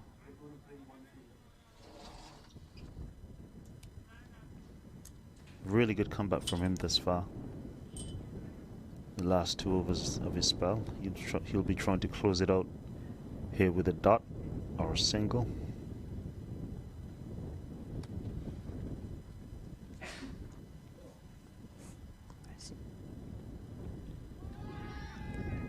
Really, really impressive stuff. You know, just conceding the 2 runs from his final over, Umar Farooq. So 19 overs gone. And I think that's hit him on the knee, and that's going to smart. Well, 19 overs gone. Brings up the 150, 150 for 4. And I'm hearing there's going to be an over 8 penalty, so we're going to have to bring a man inside the circle. The premium Paks, we were talking about this earlier, it did seem like they were getting behind on that over 8. And that's absolutely the last thing that they'd want here after having done all that work to peg back premium Americans from such a rapid start, to now have to go into the last over with 5 fielders inside the circle leaves you vulnerable and not being able to defend at least one side of the field as you probably would have if you were able to have your full allotment of fielders outside the circle. So it'll be interesting to see which bowler they go for and what fielders they use outside the circle. But before any of that happens, we seem to be having a change of pads here for one of the batters. I'm not sure what the issue is with his current pair of pads, but he's opted for another pair of pads, so I'm not sure if there's any damage that has been done, or if he's just not comfortable with the ones that he's wearing at the current point in time. Well, it's interesting to change it up for just the last 6 deliveries. But when you gotta go, you gotta go. And when you gotta change, you gotta change. And so it's just adding a little bit more time onto this innings. Just 1 over to come, 150 up. I mean, the premium Paks have got to be really pleased with how they've pegged this back. Likewise, premium Americans will be pretty pleased with themselves after yesterday's performance being bowled out for 70. They'd now feel as though that they stand a fighting chance of putting some points on the board, especially after having seen the first game today. 105 managed to be a winning score.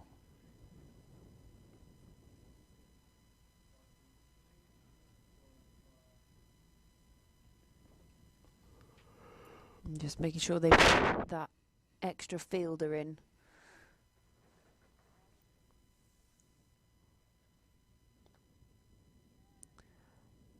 Lovely looking drive along the ground. It's a long way to bend down from 7'1".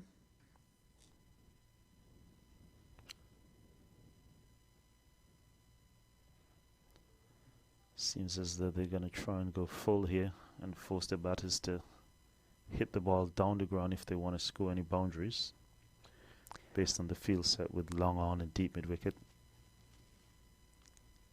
man on the cover boundary and long off. See, I'd like to see them try and do something a bit innovative. They've got the wickets in hand and they need to just take this on in the final over. You can't just sit back. And the fielder thought he was in with a chance there, clipped up into the leg side. You can't just sit back and sort of wait for it to come to you. You need to try and make things happen in this last over. Just push up those runs, get to the 160.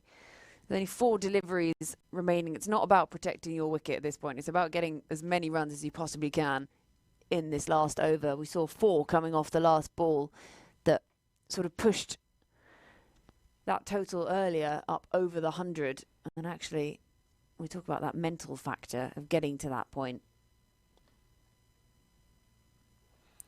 Well, thus far we've had 3 balls in this over and it's been 3 singles. So premium Paks would be extremely delighted with the way that they're closing out this over.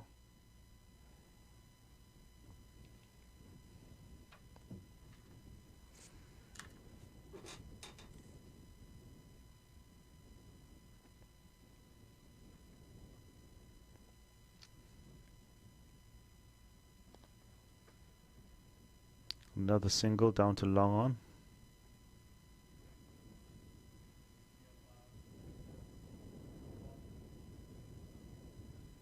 You just got to swing now. You just got to go throw everything at it. I know it's pretty tight bowling. Great work there by the Paks, but 2 deliveries remaining. 154 on the board.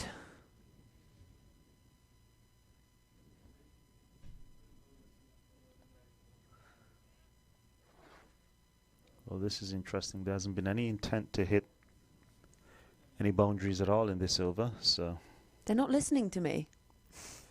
I'm not sure if they're happy with their score and they think that they've got enough on the board, or what the game plan may be here, but Araful would be ecstatic in just conceding 4 singles thus far.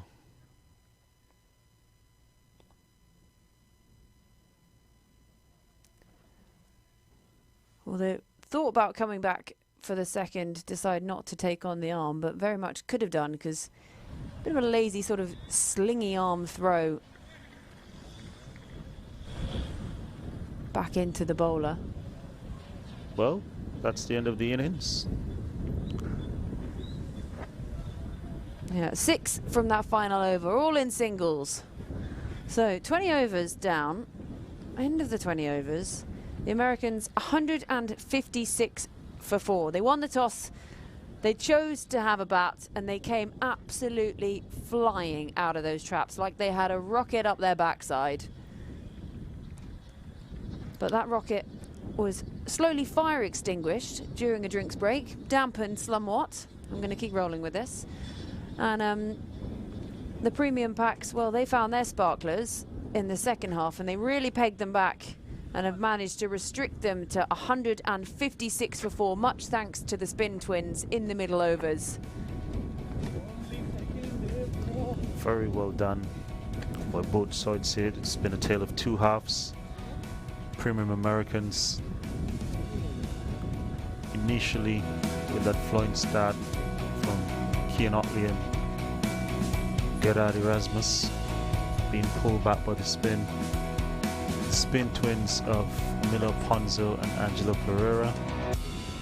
Both teams will be very happy thus far. This is a game that reminds us, in similarity to the first game yesterday, where the premium Americans would have taken on the Windies and Windies would have scored an exact match in 156 in their first innings.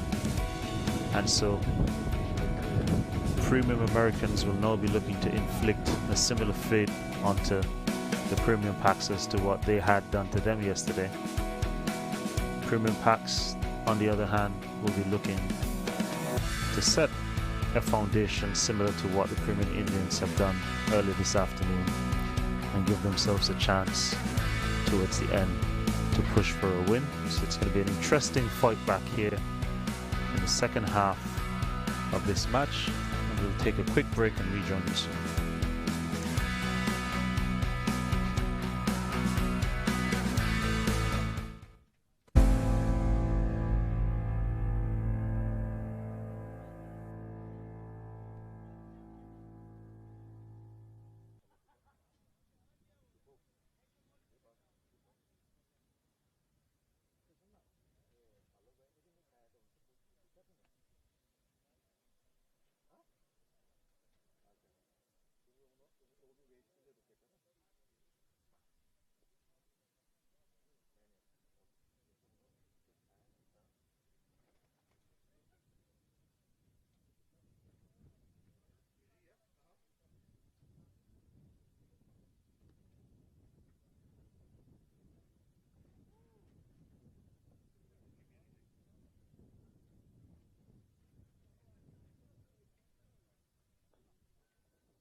That's it. All right, so that's internal.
Hello and welcome back to a sunny Mosa Stadium here in beautiful Houston, Texas, USA.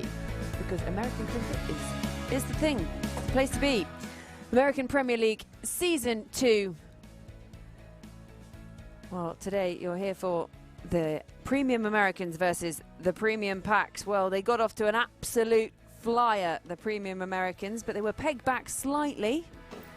And now they have set the Premium Paks 157 to win. This is their first game of the tournament. The Americans lost heavily yesterday to the Windies, who this morning lost to the Indians. So it's all going on, all to play for.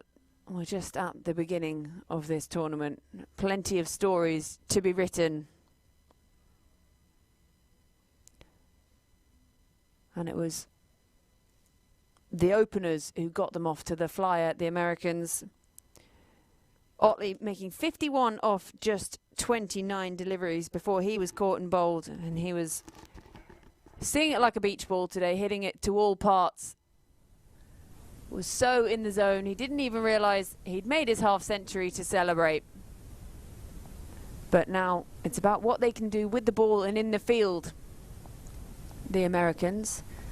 And can the premium Paks have the impact with the bat that their opponents did?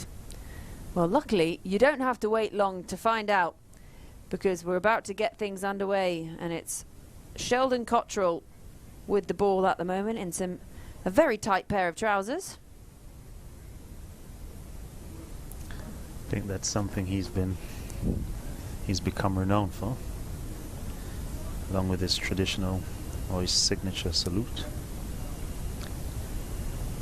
Late introduction into the game yesterday, but had an impact on the game straight away, and will be looking to have an even bigger impact on the game today. Obviously taking the new ball here today.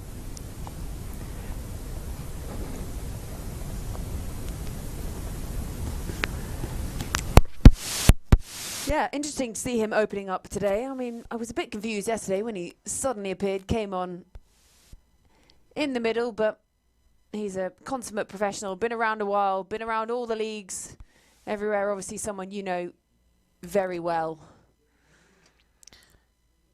Yes, Sheldon Cottrell has been around for a number of years now. Very experienced cricketer,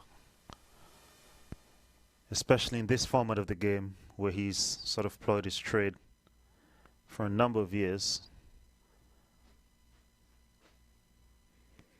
Having said that,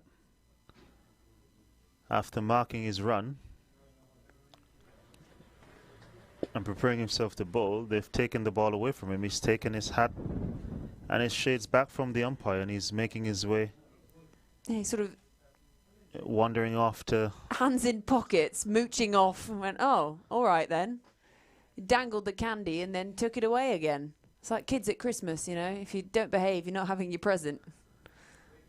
It's a lot happening here before even a ball has been bowled, but it seems as though they've gone for a change of end. So a change of bowler and a change of end. Going to open up with the leg spinner. They're just checking that we're paying attention.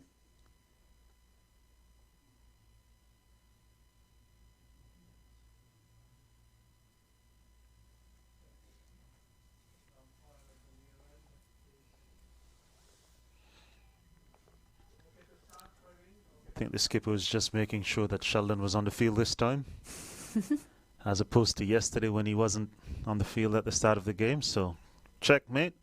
Sheldon is here. Thank you, Sheldon. Now that I know that you're here, I'll go with a different bowler, and I'll save you for a bit later. Maybe a specific batter that you want Sheldon to bowl to. Well, I quite like also that they are opening up with spin, because we saw the impact spin had in the first innings and what it did to put the stoppers on that scoring. So that maybe they're thinking, we'll put the pressure on early, don't let them get off to a start against the pace, put the pressure on. And so coming right arm over to the left-hander.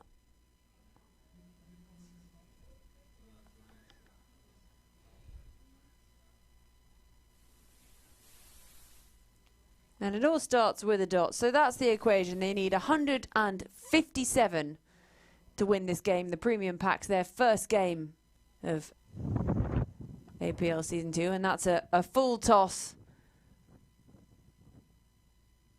to open their account.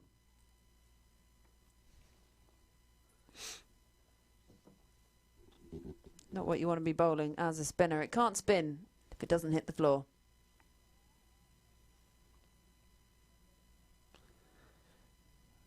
Unless it's spinning out of the park or the boundary off of the batter's bat. So,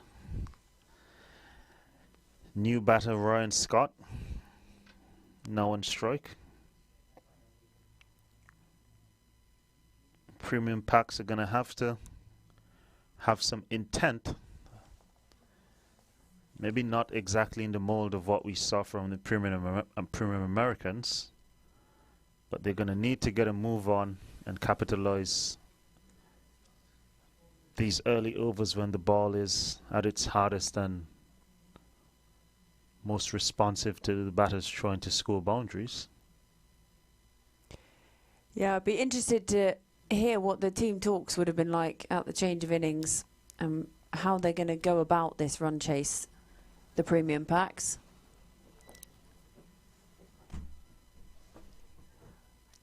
And that should be the first boundary of the over, of the chase. And it's a wide.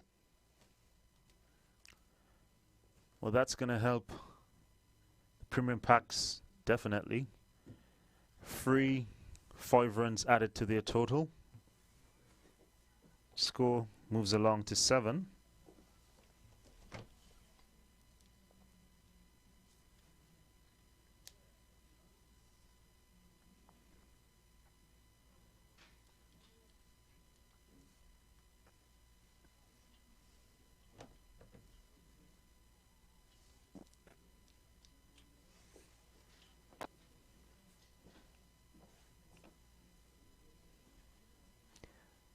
Full toss again through all the fielders, and Ball just completely comes to a standstill there. So bowler getting away with a full toss there. Batter wasn't able to capitalize fully on that. Placed it nicely in the gap, but the outfield only allowed for 2. And so the bowler tries to help the batter out here again and gives him another 5 wides to make up for that missed opportunity of the full toss. Second 5 wides here in the over.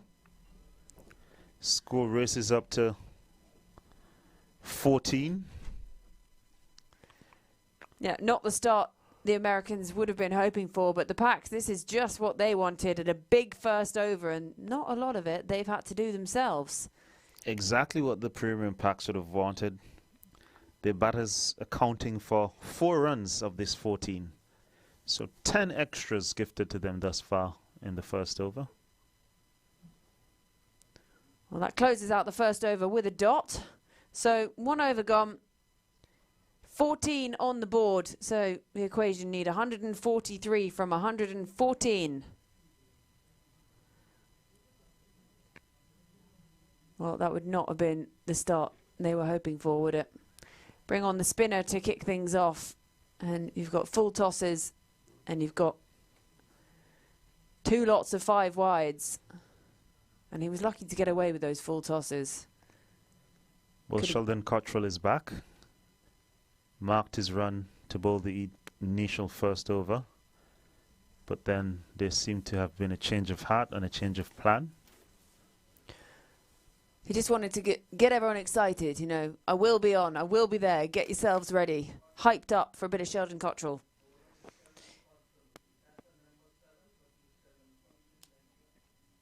The orange boots, the leggings as trousers. And can he make a difference and get a breakthrough early?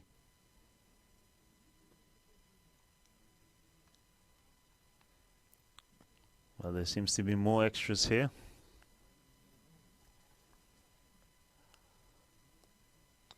That one seemed to have a bit of swing.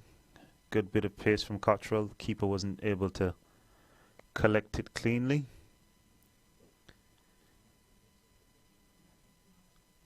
Signaled wide by the umpire, so 2 further extras to the total. Score is up to 16. Cottrell, however, being excited by the movement on offer, has added a slip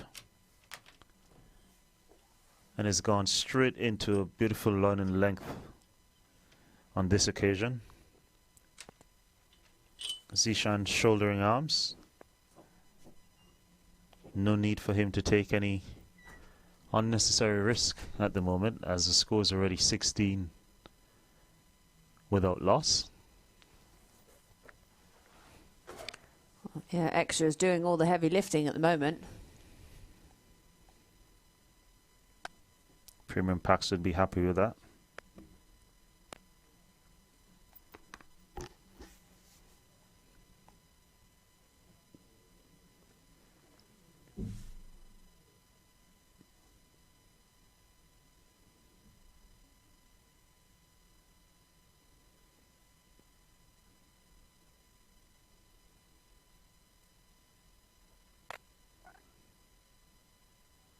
Again, Cottrell goes length into the pitch, punched out to the covers. Zishan with a fielder, and Gerard Erasmus runs around quickly, picks it up and whips it back into the keeper. No run. Nice one-handed pickup from the South African.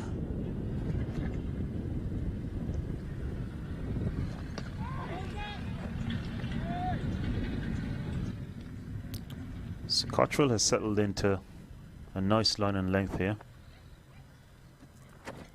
not giving much width to the batters, which is of utmost importance in this format of the game, even more so on this pitch in these conditions.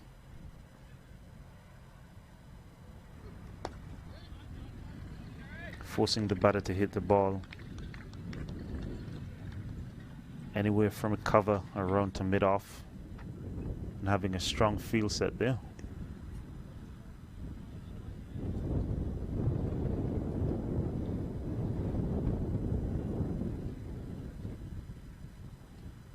Yeah, this is good from Cottrell. If he can close it out with a dot, I'd be pretty pleased. Starting with those, with the wides, and then great comeback.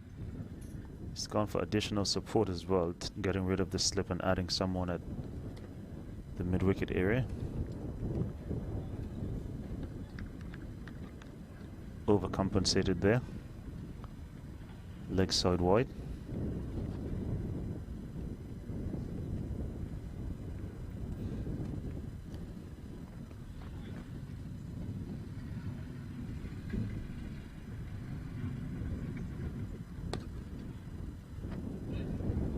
Yeah, it's a good stop. Good work at Extra cover. Well, that closes out the second over. Just the three coming from it, 3 wides. So Premium Paks 17 for none after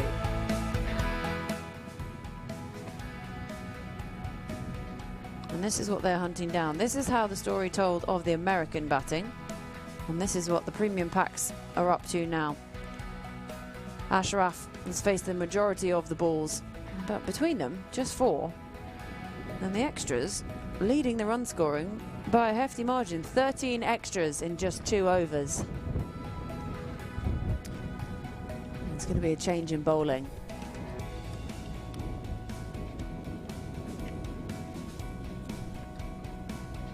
I think we all suspected that there would have been a change in bowling after the first over went for 14.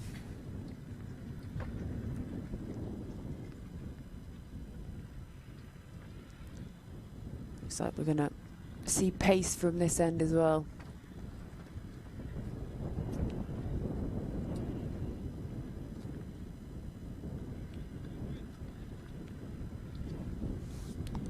Yeah, Matiolo Khan coming on to bowl.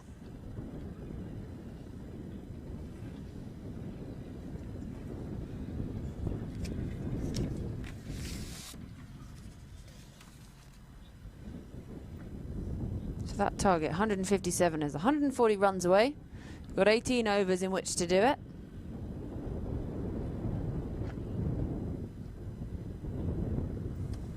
Ryan Scott facing up just for the second delivery he's faced. Ryan Scott got low on this occasion. Very low. Wanted to get under that ball and hit it over the fielder in the cover point region. Wasn't able to make contact. This one's gone straight through to the wicket keeper.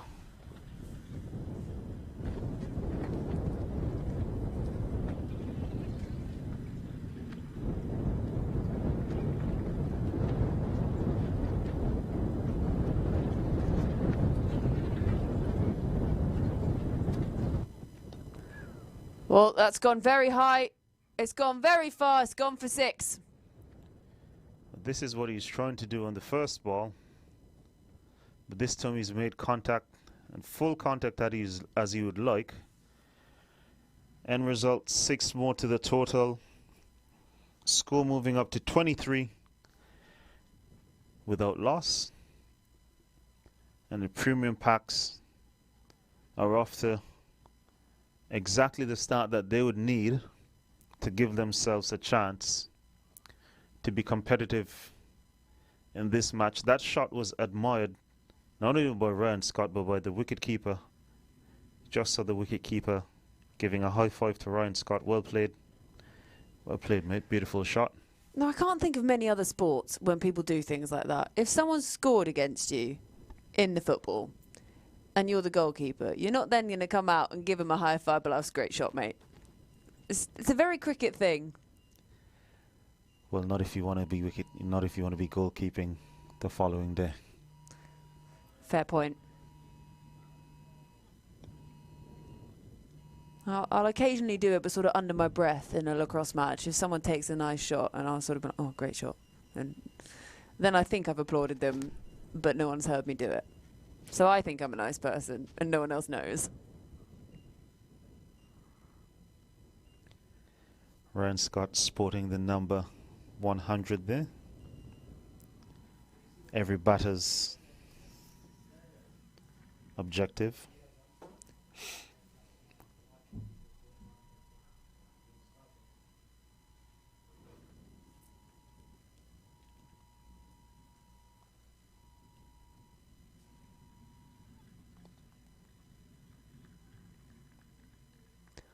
Just come through for the 1.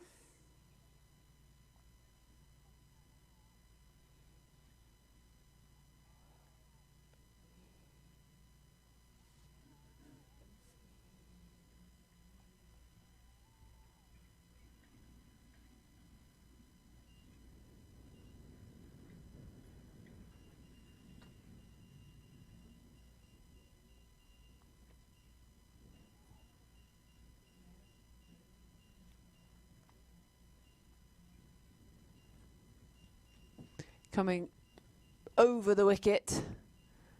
It's just straight batted and fielded at mid-on. Just the 1 run. I won't mind them dealing in singles. It's still a hefty enough target, 157.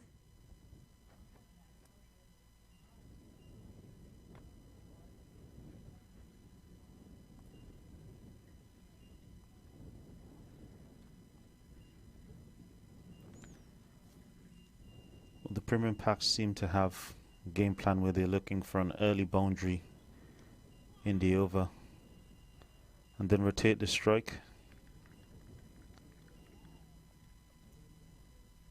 Well, end of 3 overs, and I think he can't believe he didn't bowl him there. Dot ball to end the over, 8 coming from it. End of 3, premium packs 25 without loss. Just the 1 big 6 from Ryan Scott in that over. I'm also intrigued that he has his full name on his back. Ryan Scott. Lots of fuss.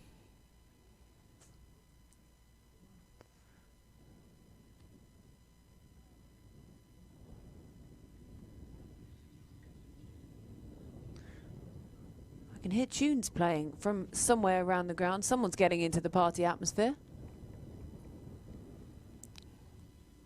I definitely heard Champion playing earlier somewhere. I was like, the Windies are in town.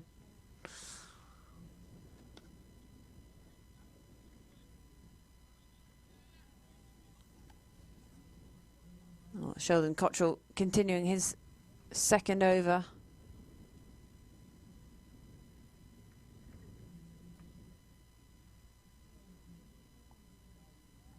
Just remeasuring here.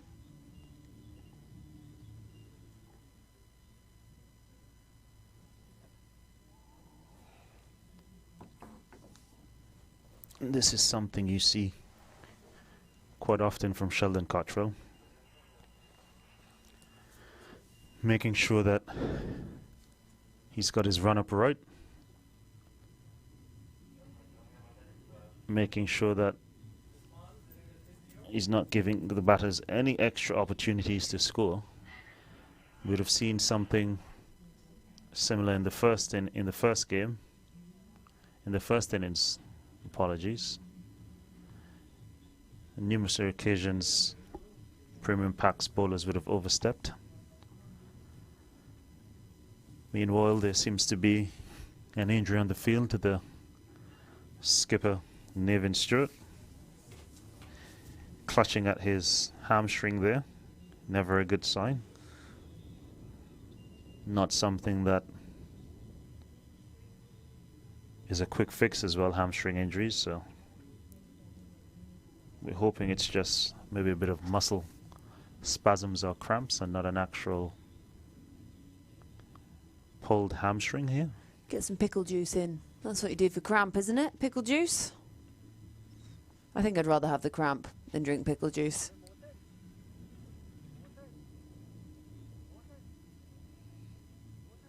Doesn't seem to be too comfortable out there at the moment. Not much range of motion or flexibility by the looks of things, but physio's putting him through his paces. Well, what a view that is. The drone's up, giving us the views of this beautiful part of the world that I've not had the joy of visiting before. And this is the story so far. Those Manhattans, I mean, it was explosive, that start from the Premium Americans. Tailed off somewhat after the drinks break, but still got themselves up to a pretty nice looking 156. You saw the Windies get yesterday as well, so carbon copy just not quite in the same way.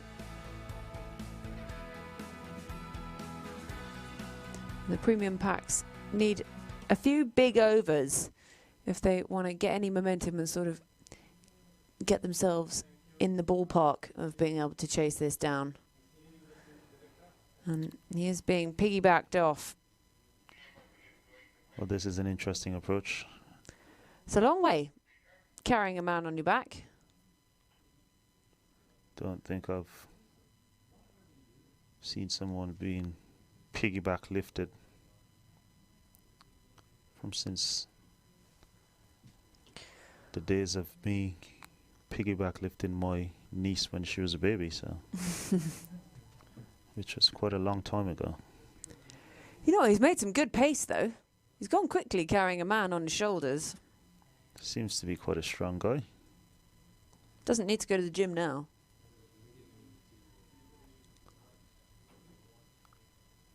I know you do those dumbbell carries in the gym, but this is a human carry that he's done. Over 100 meters and still going. You know what it reminds me of? Have you ever seen the World Wife Carrying Championships? I have not. Well, there is a World Wife Carrying Championships, and they pick the best. They basically just run and they carry their wives, and they sort of pick the best way they're going to carry them. So whether it's a fireman's lift or a piggyback, and they run. And I think that sounds like a fantastic tournament. I mean, I'd have to find a husband first, but yeah, World Wife Carrying Championships is the next big thing. My wife would say that's how we got married. I kidnapped her. You'd be perfect for it then. That's gone up very high. Has it got the distance? Yes, it has. And the slow arm raise indicates the 6. I mean, it hasn't taken any concentration lapse. The break for the injury. And Ryan Scott, that is a beautiful looking shot. Hold the pose, straight back over the bowler's head.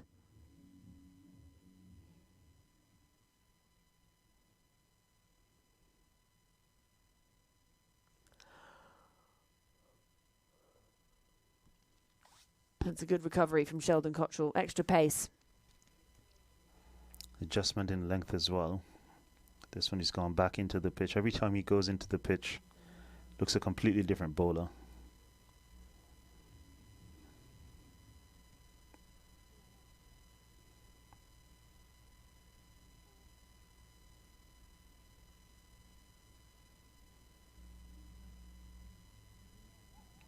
And I'm sure, whilst he's currently out of contention now, Sheldon Cottrell must be having in the back of his mind, with one eye on the T20 World Cup next year, jointly hosted in the Caribbean and the USA.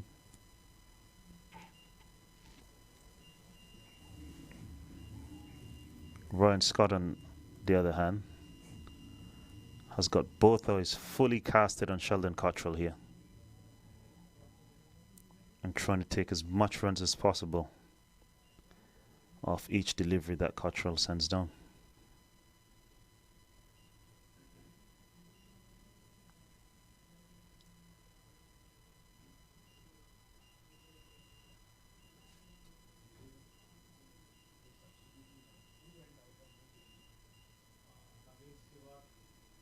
Four overs gone. 34 for none. Ryan Scott pushing along nicely. 16 from 11.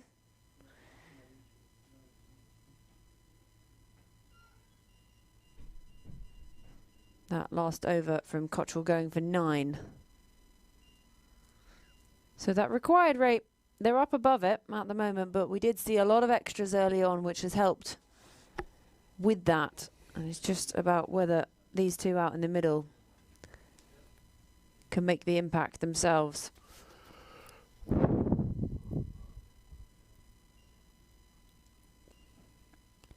And Matola Khan is going to continue with his second over. Went for 8 from the first. The young pacer is into the pitch. And he's got him bowled. Clipping the top of the stumps there. So not getting as much bounce as Zishan would have thought. Matiola Khan getting through him, skidding on, top of middle stump, and that's the first wicket for the Premium Americans with the score at 34. New batsman Angelo Pereira making his way to the middle here. Well, he's had a good day so far with the ball, Angelo Pereira, so he's going to hope that he can continue that and make an impact for his team with the bat too. Well, if it's one person that should know how the pitch is playing and how to play on the pitch based on having bowled his 4 overs for 10 runs, it'd be him. So it's going to be interesting to see his approach.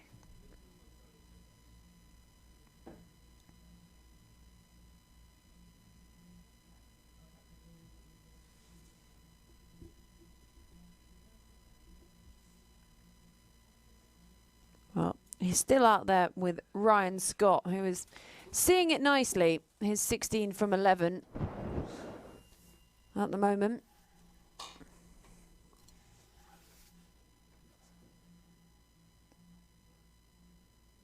Pereira donning a red helmet.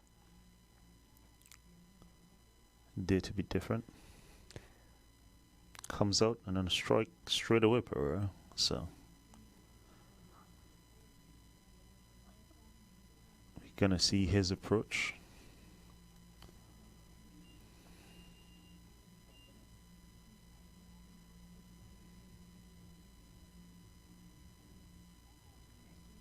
Yeah, it's well kept out. Fuller ball from Matilla. Nice straight bat from Pereira as well.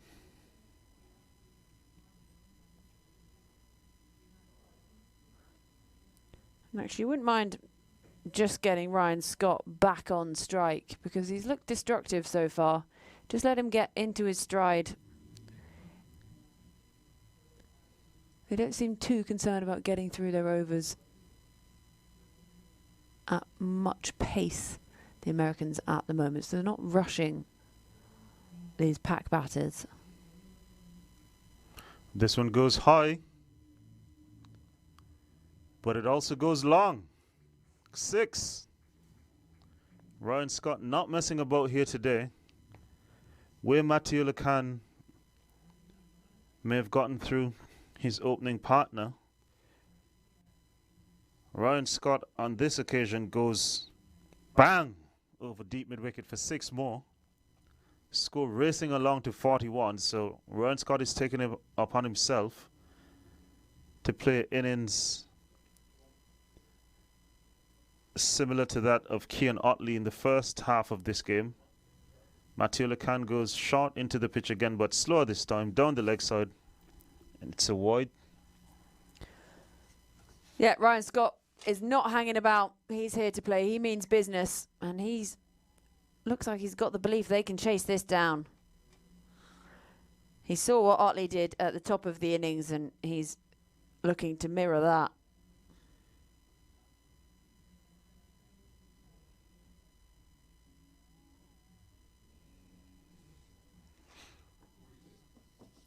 He swings and he misses.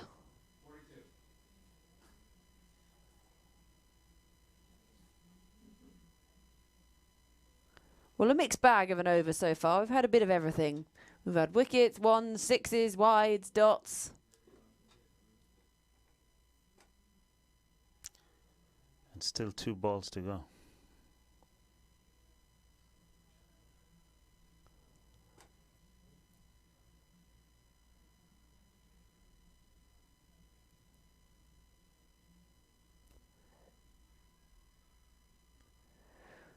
Oh, short, and there was a muted appeal. The bowler liked it, thought he got something, but they're going to scamper on through.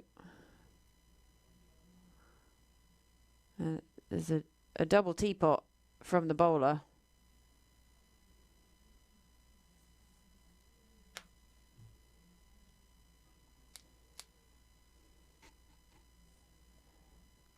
Ooh. Wow.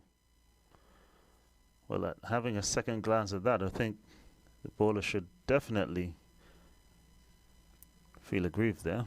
I think there was a lot more in that than what we'd have probably initially thought. Well, but Ryan Scott living dangerously, but fortune only favours the brave in this world.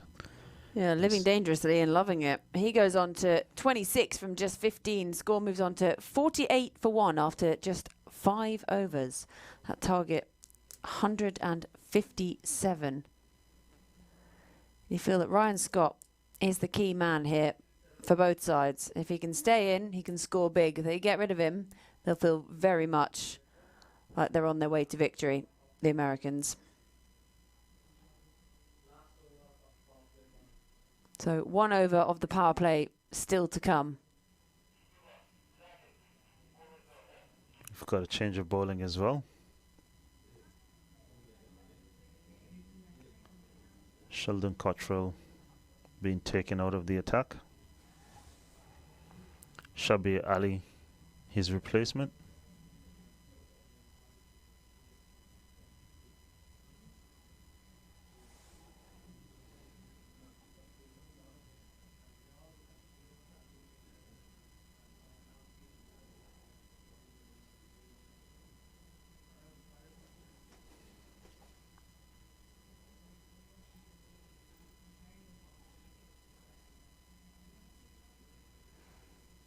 As you say in club cricket, dot ball's a hot ball. They'll take all the dot balls, build them up, get the pressure on. 109 needed from 89 balls. And Angelo Pereira, he knows at the moment, he just wants to get Ryan Scott back on strike. Scott seeing it nicely.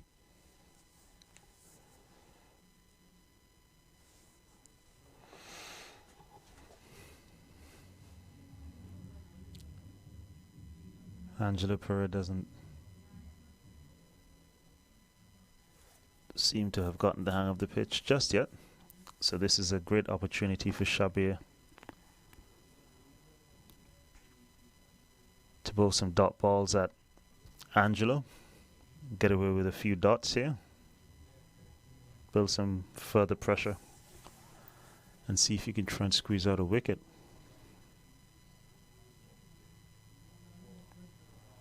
Change in feel. Third man going back. Long off coming up into the circle to mid off.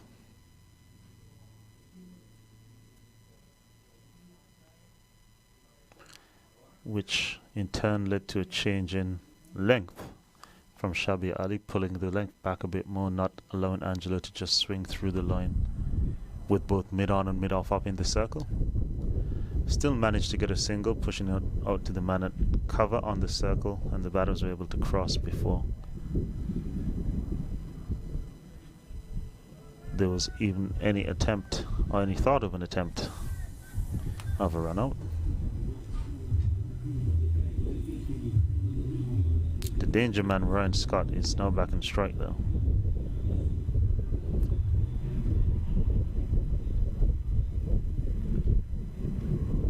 And so a man goes back onto the long on boundary, and there's a deep square leg.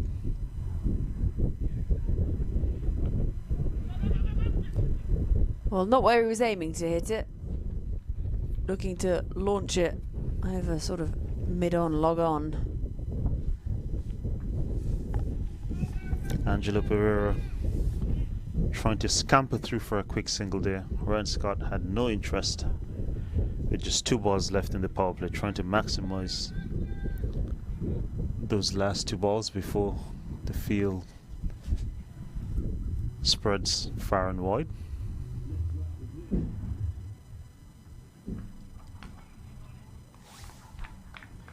Well, he's got something on that, but it will just be the one along the ground, fielded out at deep mid-wicket.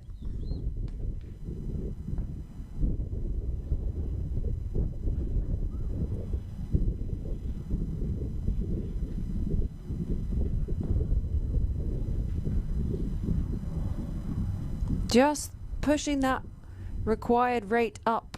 107 needed off 85, and that's chipped up in the air. Fielder can't get there, watches it go over his head, and they come back for a second. For a minute, the fielder up at long on thought he was in with a chance.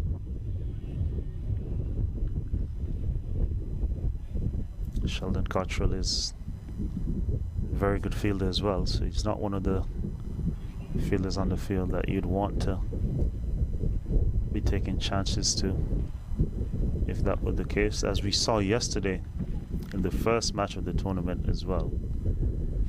This Americans team is a pretty good fielding unit. Had several times where they had direct hits from varying parts of the field, so they'd be quite happy for people to try and take them on in the field, giving them opportunities to get wickets via the run-out route. Well, the umpire there signalling the end of the power play. So 6 overs gone, 52 for 1 the score on the board. And turning back to spin as Erasmus is given the ball.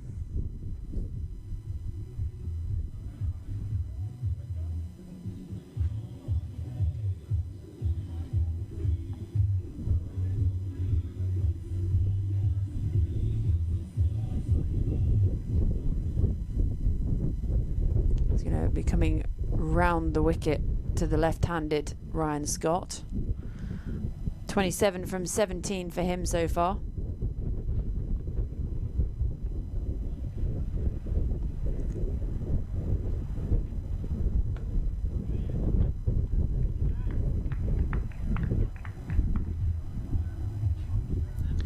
It'll be interesting to see what impact spin has in this period of play. As we saw in the first innings, the man himself on screen, on strike, Angelo Pereira, was a part of the spin twin duo that really cut short the potential of the score of the Premier Americans, bowling his 4 overs for 10 runs.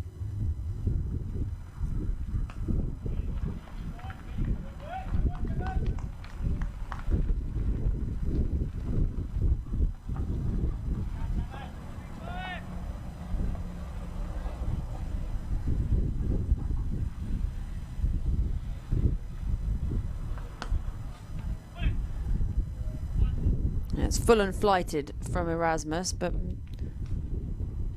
nothing really Pereira can do with it.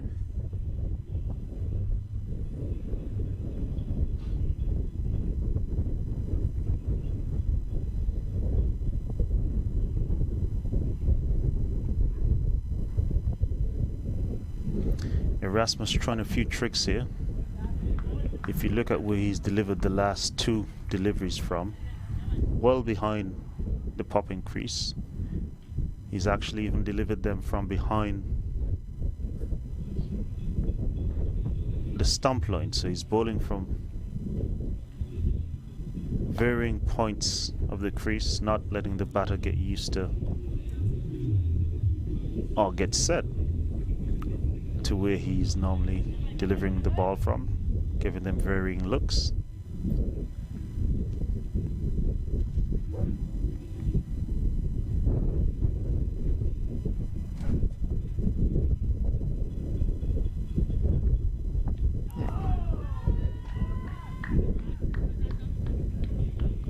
Good over here from Erasmus, just 4 from it.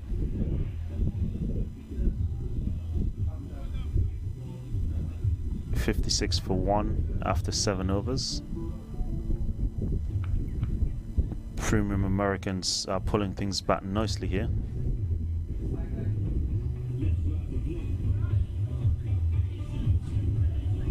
Required run rate climbing.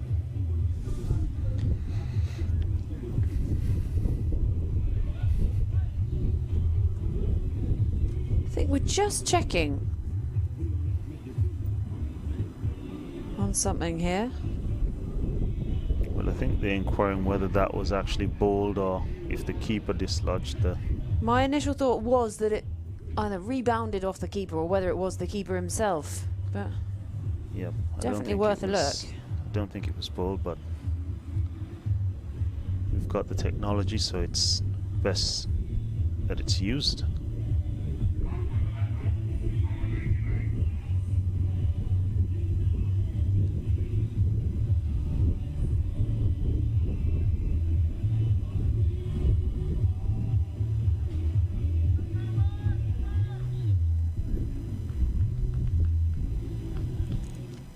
Well, I think they've come to the same conclusion we did.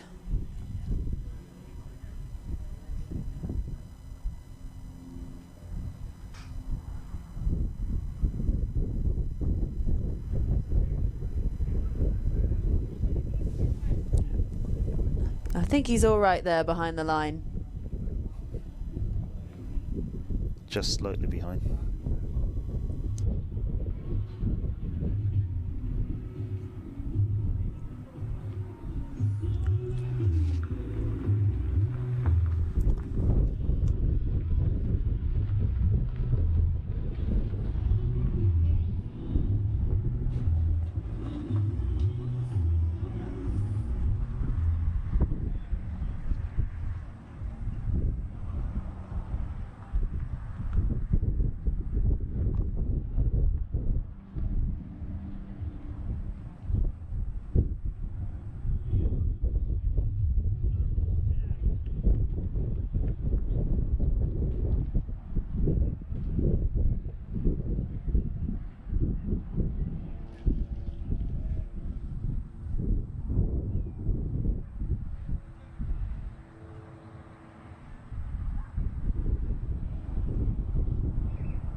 Well, you know what? After all that, we're just having a look at that umpire's room. That's where all the decisions are made. That's where the bigwigs live. And actually, Ryan Scott, he's got to go. It appears the ball has broken the wicket, ricocheted onto it. Bails are gone, and Ryan Scott, he was going along nicely. He's got to go for 29 from 20. Well, that is quite the breakthrough for the Americans. He was looking dangerous. 56 for 2. The Paks, 3 sixes off the bat of Ryan Scott. And it's that man there who has the breakthrough. Will that be disappointing for Ryan Scott? He looked to want the moment today. Positive intent. Unfortunately for him, innings cut short, got bowled, but he'd be looking to carry on as the tournament goes deeper.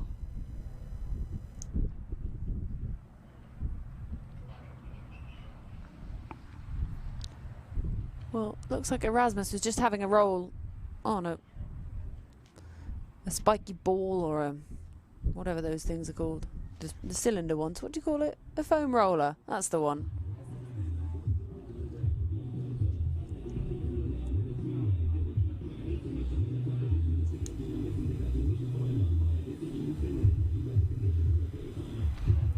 Well, there's going to be a change of bowling again. Imran Khan with his leg breaks taking up the attack.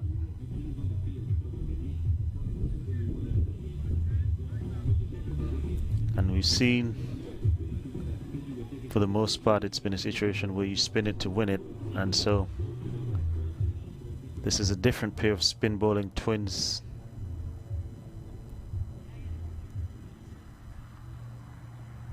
Nonetheless, looking to have the same, if not a greater impact on the game as what they did in the first innings. Well, Imran kicks it off with a dot. They feel like they've sort of got a wicket out of nowhere, that dismissal of Ryan Scott.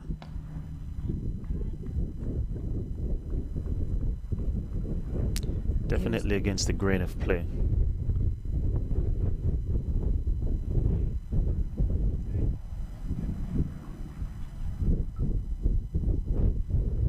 That would add further pressure to the premium Paks here.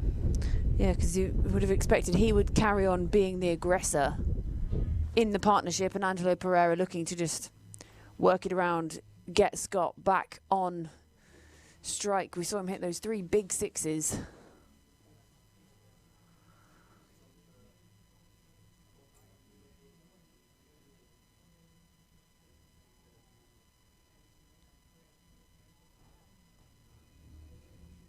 The fielder will come round. It'll just be one.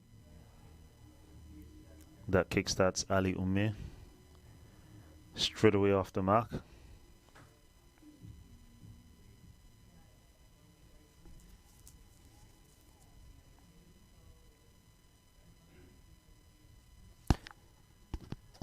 Well, there's a few muted appeals. The bowler didn't really have much to say to the umpire there.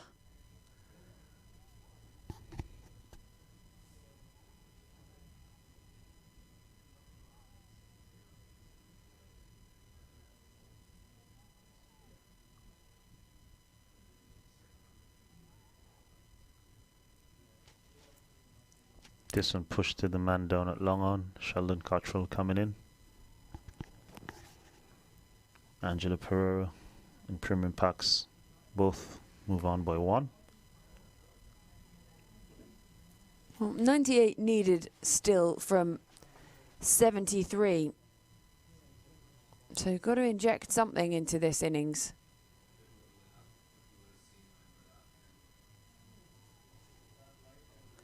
Yes, keep rotating the strike, but you're going to have to find the boundary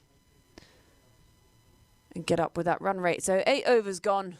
That one just conceding 4 runs. Premium Paks 60 for 2, need another 97 from 72 deliveries.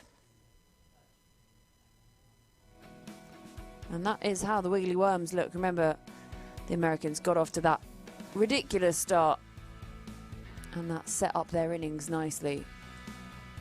Yes, they were dragged back a bit by the premium Paks, but still made themselves to 156 for the loss of just 4 wickets.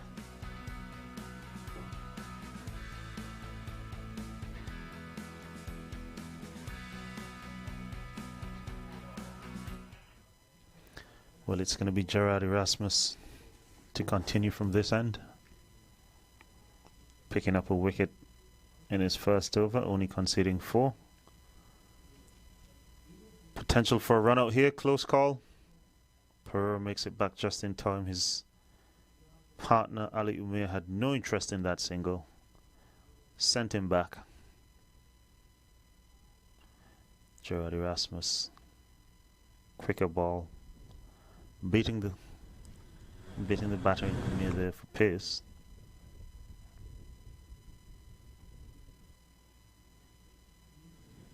Goes a bit full on this occasion. Again, confusion in the running between the wickets for this pair. Pereira trying to come back for a second.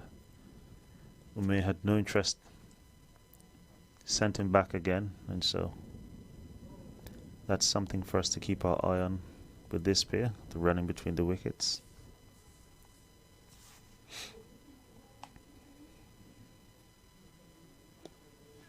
Well, he's gone aerial. It's going to fall short of the fielder long off. Gave himself a lot of room. Seems to be batting with a chip-in wedge, however. Just got it to the 30-yard circle. No chance at all of getting out there.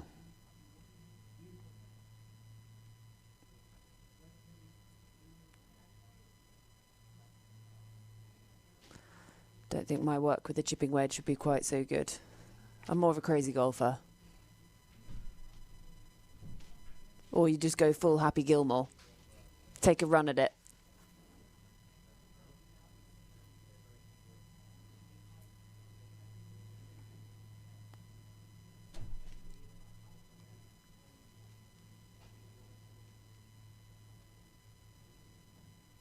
Up in the air, and it's going to land safe.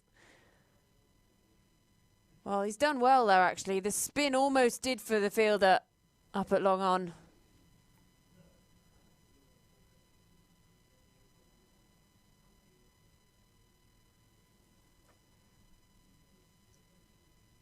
But the exuberance of youth of Matiullah Khan, he managed to use his feet and get back. Sort of wrong-footed himself. He finds it funny, though, so it's all right.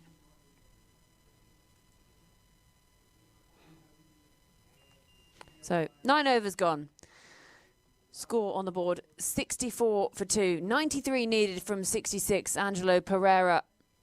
This is going to be out, this one. Sweeping across the line of a full straight ball from Imran Khan. Missing and hitting in front for Imran Khan. So he picks up his first wicket. It's the loss of the 3rd wicket for the premium Paks, who are falling further into trouble here, sliding into a position of despair currently. They're going to need someone to come in and play an innings with some impetus to add some life back to this run chase. Still needing another 93 runs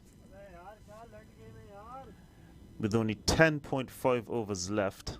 And what we've seen on display at this ground is that it becomes more and more difficult to score the further into the innings it gets. So they're going to need someone to try and put a foot down now and give them a quick 20-30 in the next few overs. However, at the fall of this wicket, we're going to take a quick drinks break and return shortly.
Right, back underway after that drinks break. Brought about a little bit early this time because of the wicket to fall. And talking of wickets to fall, there goes another. Well, Imran Khan, he's got his second in 3 balls.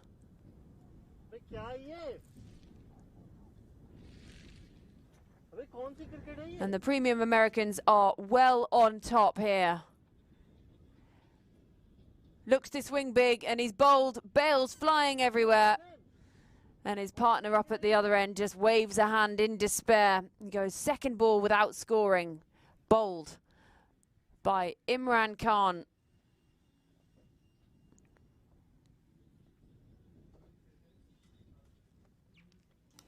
Well, spin it to win it has been the way, and it's definitely continuing to prove that way this afternoon. Imran Khan introduced into the attack after the power play was finished and having an immediate impact on proceedings here. 2 for 4 after 1.3 overs.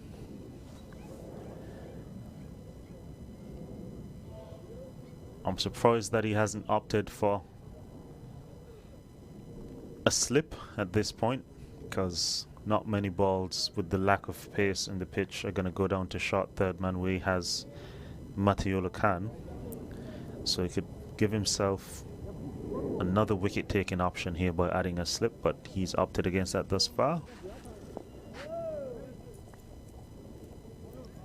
And if you just look at that run rate now, pushing up towards 9 needed, 4 wickets down as well.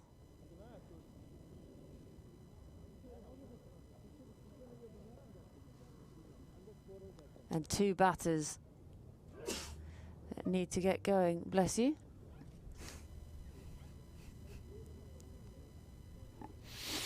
Well, Imran Khan, he's been the man to make the difference so far. 2 for 5 for him.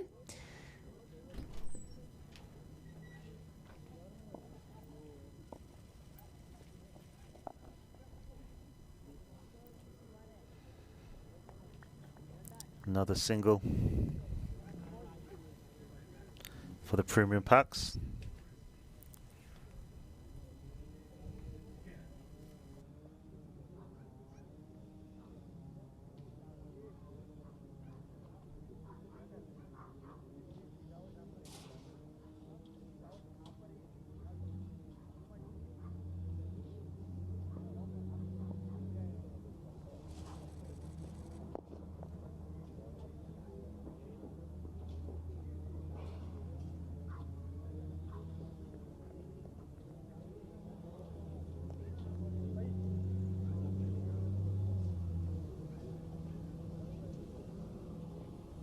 Seven still 90 runs off.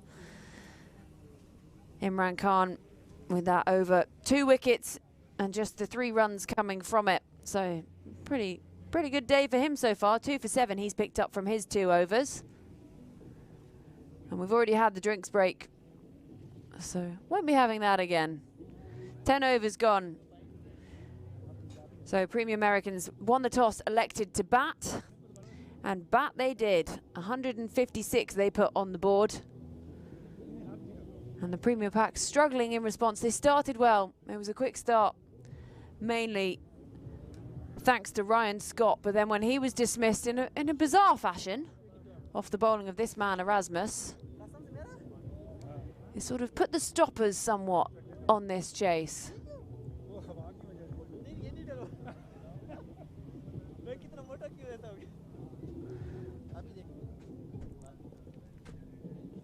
And it's making that target of 157 seem a hell of a lot further away than it did when he was hitting 6s.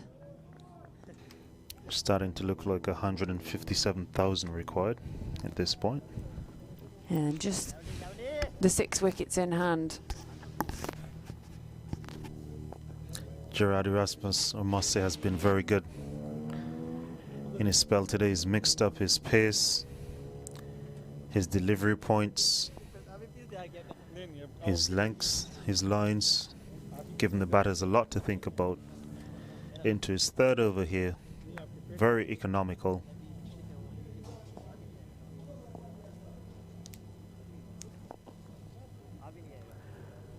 Well, it'll be another single to the total, but they're not going to get there in singles.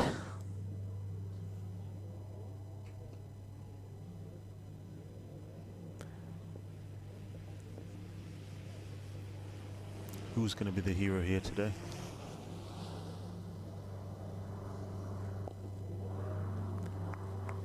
Nicely flicked away. Two fielders almost take each other out. I think it's important that the premium packs figure out which bowler that they're going to target and really try and have a go at that particular bowler. They can't let it get too late and give themselves too much to do in the back end. We're already through 11 overs, and so I think they're going to have one batter set and everyone else is going to have to play around that batter. If you can have two people give you nice little cameos of 20 off 10 each, and the set batter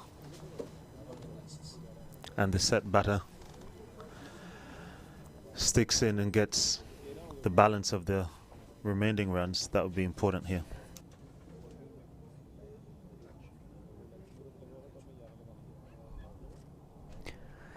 So 11 overs down, 69 on the board. Imran Khan continuing here, starting his third over, and this one is hoisted way over the deep mid wicket region. So I think the premium packs have heard me and they've targeted the man that has been the star of the show thus far, Imran Khan. Gone, deposited over the deep mid wicket boundary for 6. Beautiful shot, much needed release of pressure. Tried to go again, this time via the route of a slug sweep. No connection made. Keeper fumbled it, but no additional run to the total. So Imran Khan has made his adjustment after being struck for 6. And this time, loud appeal, Imran Khan. He's been the man that has created havoc today for the premium Americans. Another LBW, bowls wicket to wicket at the best of times, gives himself the best chance. Ariful goes LBW. Same over after he's deposited Imran Khan for 6 2 overs ago. Let's have a look at that again. In line. Maybe hitting middle and leg. And so another wicket has fallen here. And what we've seen is that not only spinners have had a huge impact on the tournament, but leg spinners in particular have been reaping massive rewards. Hayden Walsh Jr. has gotten a 5-wicket and a 3-wicket haul. Imran Khan, his first game into the tournament against someone that was drafted in by the Americans today after their loss yesterday, has had a significant impact. He also has 3 wickets here, and the premium Americans are putting the clamp, the squeeze on the premium packs here. Well, I don't know what to add to that. You summed it up nicely. 3 wickets for Imran Khan, like you say, brought in today. And I think they're going to struggle to get rid of him for another game. You wouldn't want to. Keep him in. 82 needed off 50. It's looking like a difficult uphill task. 5 wickets down. And Imran Khan has another over still after this one. And he's causing havoc for not only his team, for not only the opposition, but for his teammates as well. Straight through the batter, straight through the wicket keeper. Gone away for a bye. And it seems as though Imran Khan is going to be on the high priority list of lots of Houston officials for causing massive disturbance within the area within the past 20 to 30 minutes.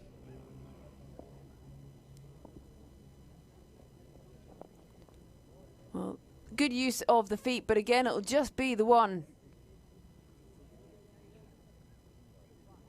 That closes up the third over for Imran Khan, so he's now got 3 for 14. Premium Paks 77 for 5 from 12 overs. Still require a further 80 runs with only 48 balls left. 2 new batters at the crease.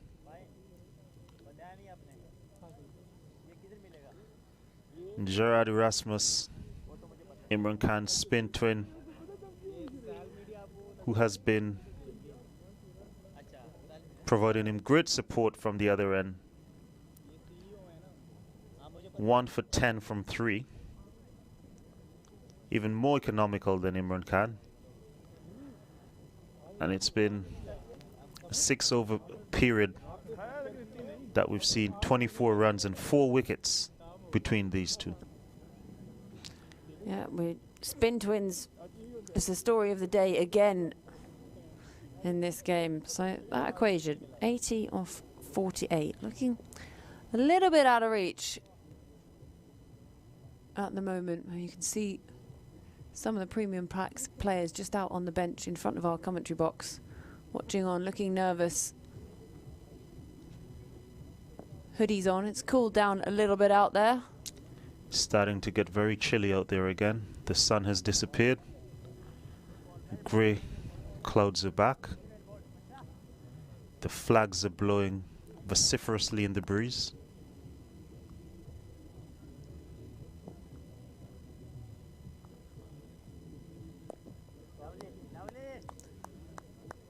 Gerard Erasmus seems to be having a bit of fun out there. He's having a great day, isn't he? He's everywhere. Diving after everything, mixing things up. Really enjoying his game today. Yes, he's only picked up the 1 wicket, and a very strange one at that, but he's been pretty good with the ball, really economical, kept them thinking, kept them honest. Had a bit of fun with the bat as well. So an all-round performance from the South African.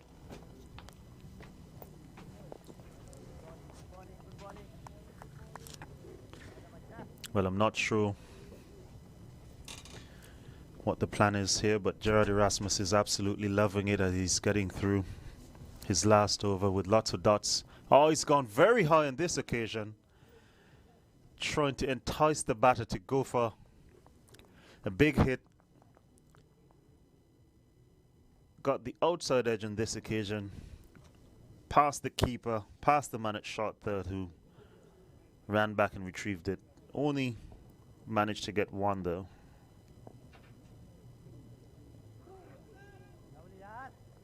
Finishes out his spell. 4 overs, 12 runs, 1 wicket. Not a bad day at the office, I would call that. Had a massive impact on this game. First in partnership with Kean Otley, getting the Premium Americans off to a rollicking start, laying the foundation for what in the end has supposed to be tied joint highest score of the tournament. And then with the ball, putting a clamp on the Premium Paks. 4 overs, 12 runs, economy of 3 runs per over. Yeah, well, he's done for the day, but there's still another over of Imran Khan to come today, and he's been so impressive. His 3 wickets for 14 from his 3 overs. Make that 4 for 14. Bowled him. Bales flying everywhere. That's the end of Nakash. Imran Khan is bowling and laughing. That is the sign of a happy cricketer.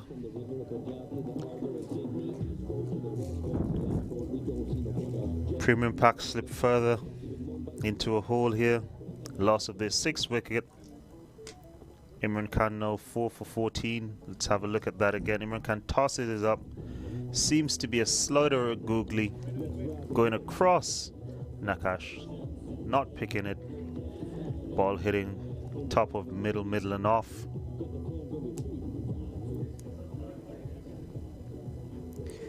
Well, they'll be thinking they could try and wrap this up, bowl them all out, do wonders for their own net run rate.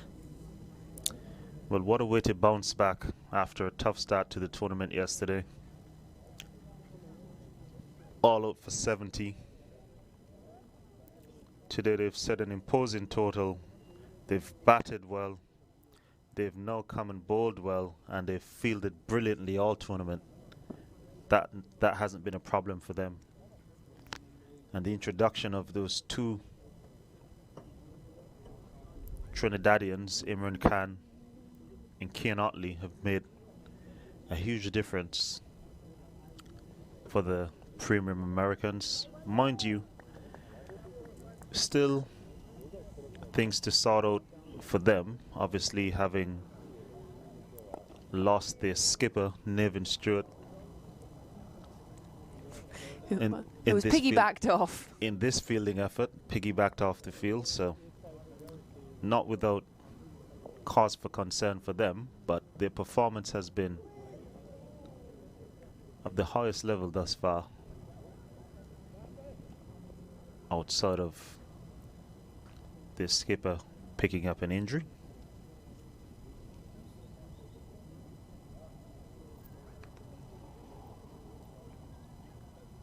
Imran Khan would be wanting to pick up the second 5-wicket haul of this year's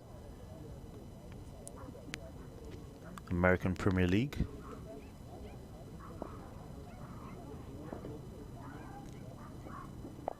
And he's swinging it high, hard into the deep mid-wicket area, caught at deep backward square.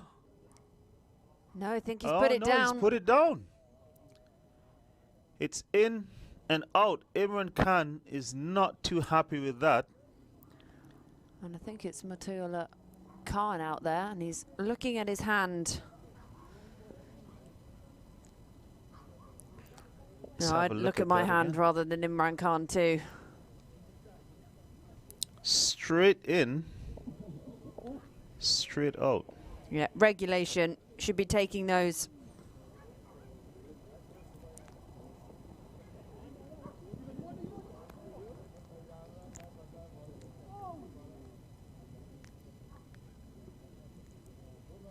Yeah, that should have been the second fifer of the tournament, and the second fifer for a spinner. Both leg spinners at that.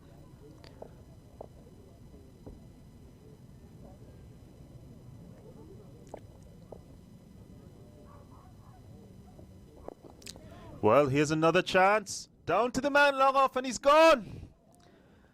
This time Imran Khan gets his man, gets his 5-wicket haul. Last ball of his spell. Not too sure of the thinking there. He's already done so much damage. He could have taken on the other bowlers, but not meant to be. Yeah, Navanpreet Singh out there at long on. Made it look easy. Regulation catch for him. Fingers up. Oh, what a day for Imran Khan. Easy as you like. Knew exactly where the rope was behind him. That's how you do it. Well bowled by Imran Khan.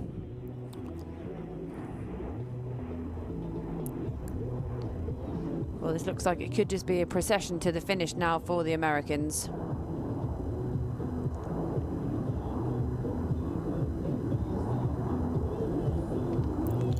New batsman, Amila Ponza. A lot of work left to be done. Not a lot of time left to do it.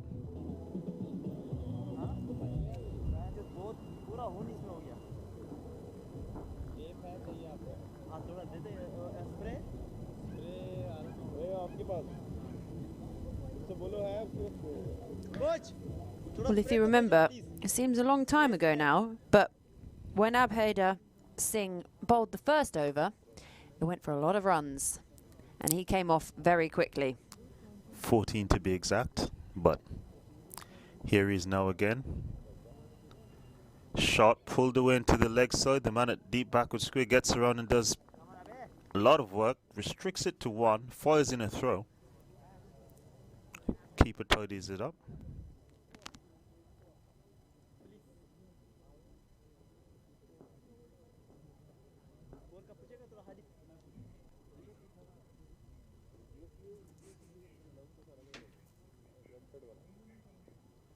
And so as the day gets cold and dark, so does the chances of the premium Paks winning this game. Another wicket here. Amila Ponzo gone bold. First ball. Fall of the 8th wicket for the premium Paks. They're sort of having their revenge for what happened to them in the first game yesterday. Yeah, he didn't really know what to do with that one. He was off balance. Feet really close together, just sort of wafted at it. And then he goes for a goldie. We've all been there. Well, he's got quite a big replacement. Yeah, well, this is one of those moments when a batter comes out to the middle and they look like they're carrying a signature bat. Or a matchstick. Looks like a twig in his hand. I'm never sure how much signature bats do the rounds anymore, actually. People go more for the selfies, but I like a signature bat. A selfie is the modern signature bat.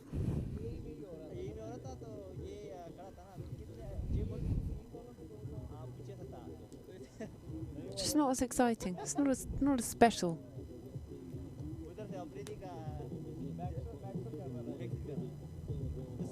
Well, here he is, Mohammad Irfan, on a pitch that's keeping low. It's not to his advantage being 7'1". Long way down. Doesn't even tap his bat in his stance. Oh, yeah, he does. Okay.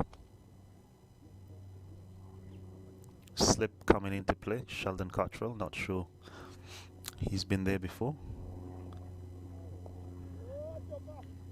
And the outside edge found straight away. Well, absolutely 0 foot movement from Mohammad Irfan. But he's off the mark. Strike rate 100. Not messing about.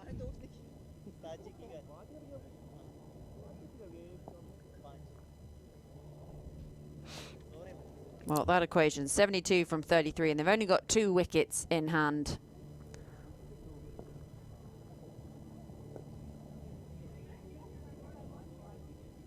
That's clubbed away. Just be the one. Bit of a wayward throw, but Mohammad Irfan just sort of loitering and not watching in case there was a chance of a second. He could get down the 22 yards in about 4 strides.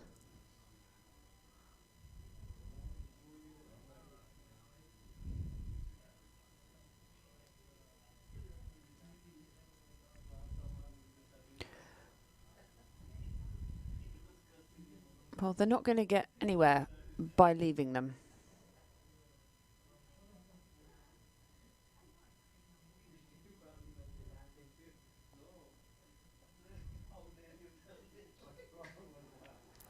Well, end of 15 overs. 15 gone, 86 for 8. That equation, 71 from 30 with 2 wickets in hand. A wicket coming in that over and just the 3 runs. And very much into the tail here, and that was the story of the batting lineup. Started pretty well. Ryan Scott, he was going along nicely. Only one really to make much of a difference. Only 3 batters into double figures. And it was that man, Imran Khan, spinning a web, picking up the second leg spinner 5 foot of the tournament. Leg spin is king. And what we are seeing here now is another spinner being introduced into the attack. So no shortage of slow bowling options for the premium Americans. Here comes Gurbash for his first ball of the day.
Bowled him. Looking to hoik it. And that's the 9th wicket to go down. It is a procession to victory here for the Americans. And Gobak has his man. He goes for 12. That's 9 wickets down, 88 on the board.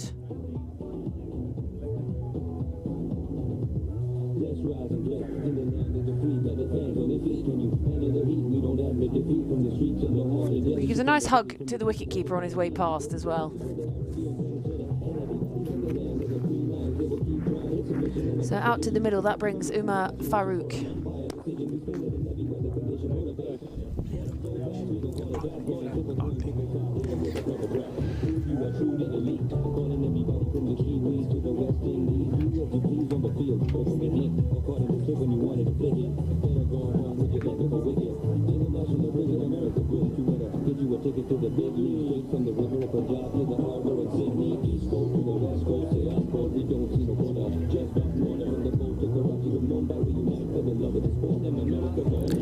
Well, it's been an absolute demolition job from Premium Americans today. Team on a mission, and they'd be trying to wrap this up, not trying to bowl their full allotment, but get a wicket here and bowl out the Premium Paks.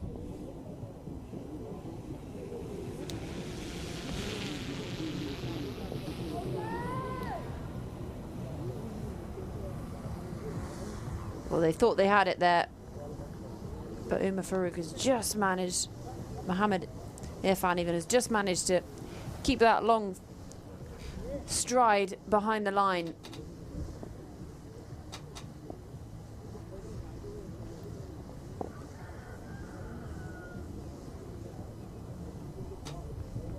Oh, 16 overs gone.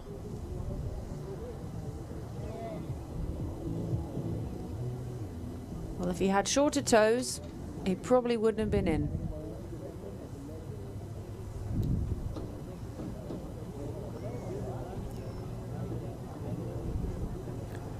I've seen smaller cruise ships than the size of Mohammed Irfan's feet.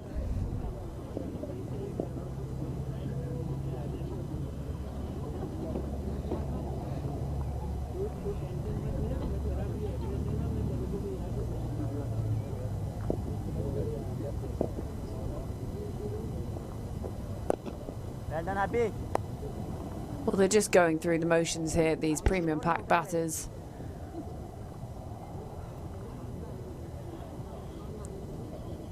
You can see Matola Khan in front of us actually blowing on his hands. He's so chilly.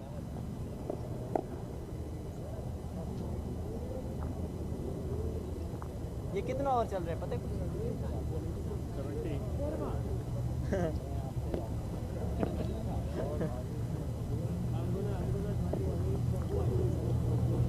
Well, they can't believe that hasn't hit the stumps.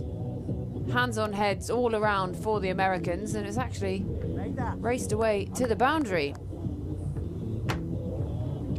Good inside edge there from Irfan, adding 4 to the total, which will be very important for the net run rate of the Premium Paks going forward.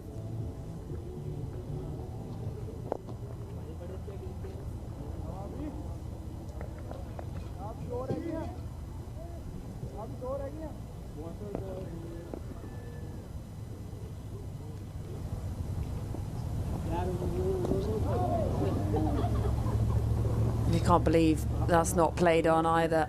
Just as if there's a little force field around the stumps of Mohammed Irfan at the moment. Just can't quite penetrate that.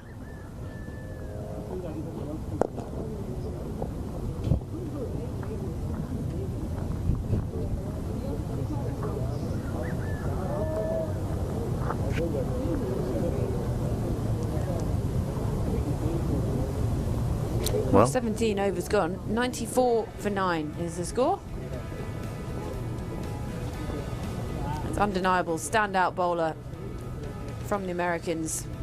Imran Khan, 4 overs, 5 wickets for just 18 runs.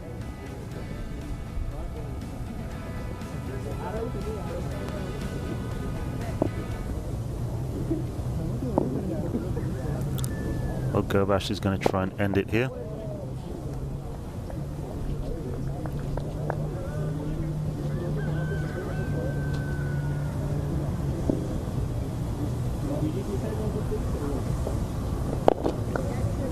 Well, why not have a swing?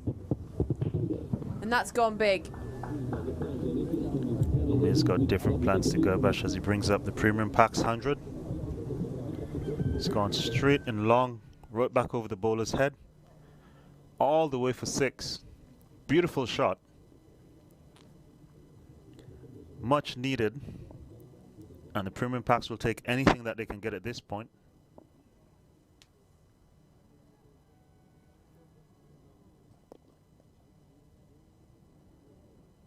Yeah, nice noise off the bat, but it does pick out the fielder extra cover. Well, we know what kind of intent he's trying to play with. As he comes down the pitch, hoiks it in the air. It's going to fall short. But this is impressive, actually, from these two at the death of this innings. They're just trying to get as much on the board as they can, thinking about that net run rate later on down the line.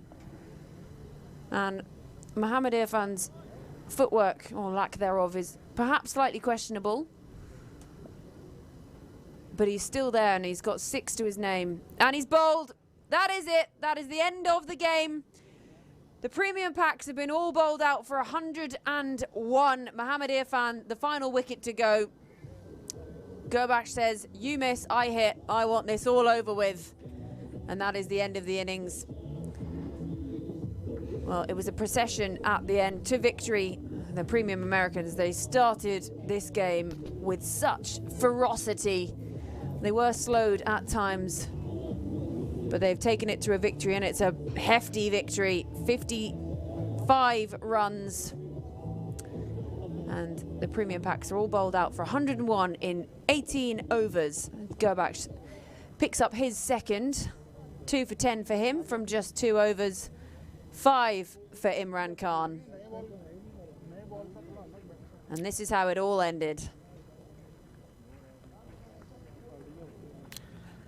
Well, another good game of cricket here today completed. All started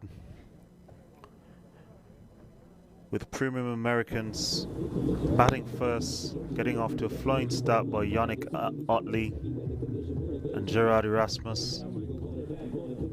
Premium Paks pulled it back through the bowling of Angelo Pereira and Emilio Ponzo in particular. Spin twins doing some damage through the middle, limiting the premium Americans to 156. And then the premium Americans took the field and never let up after they got that initial breakthrough for the premium Paks, restricting them to 101 all out, led by the man-in-chief Imran Khan, 5 for 18.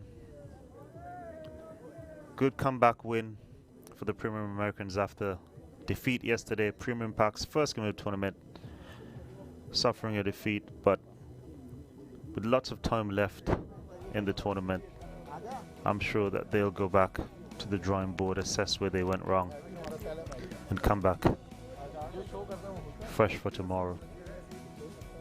Yeah, not too much to write home about from that batting lineup there. Ryan Scott at the top, he was the pick of the batters for the premium Paks. His 29 from 20 before the bizarre dismissal at the hands of Gerard Erasmus. And just 3 batters making it into double figures.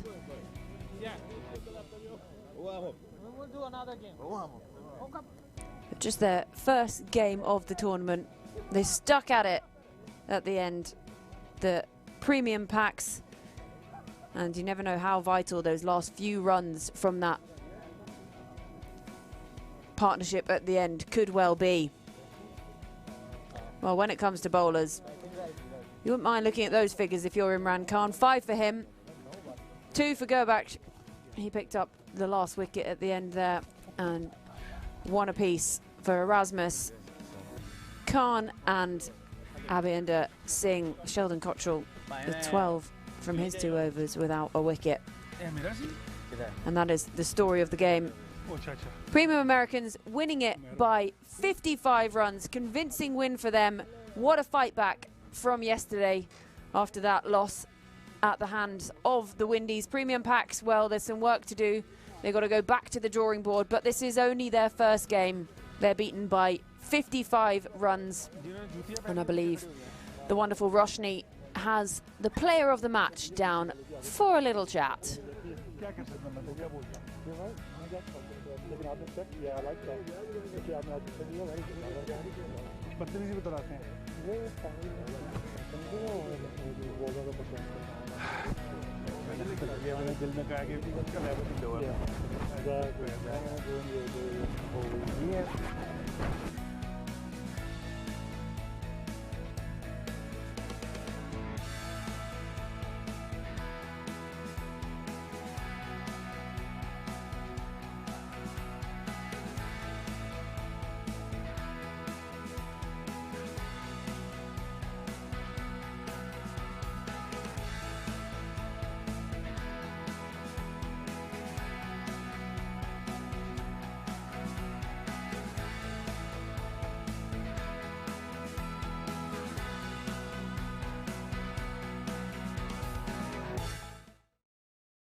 Back-to-back action here on day 2 of the American Premier League. Welcome to the post-match presentation. It was the Premium Americans versus the Premium Paks. The Premium Americans got in their first win by 55 runs, and join with me the man of the match, Kajor Notley, for 51 off of 29, 7 fours and 2 sixes. I mean, the way you were performing out there, and especially that power play, 89 off of it. Walk me through the partnership you had with Erasmus. I think when he came out there, we just tried to be positive. Considering the conditions, we know it was a bit harder to bat the spin, so you're just trying to be as much as positive as we can in the power play.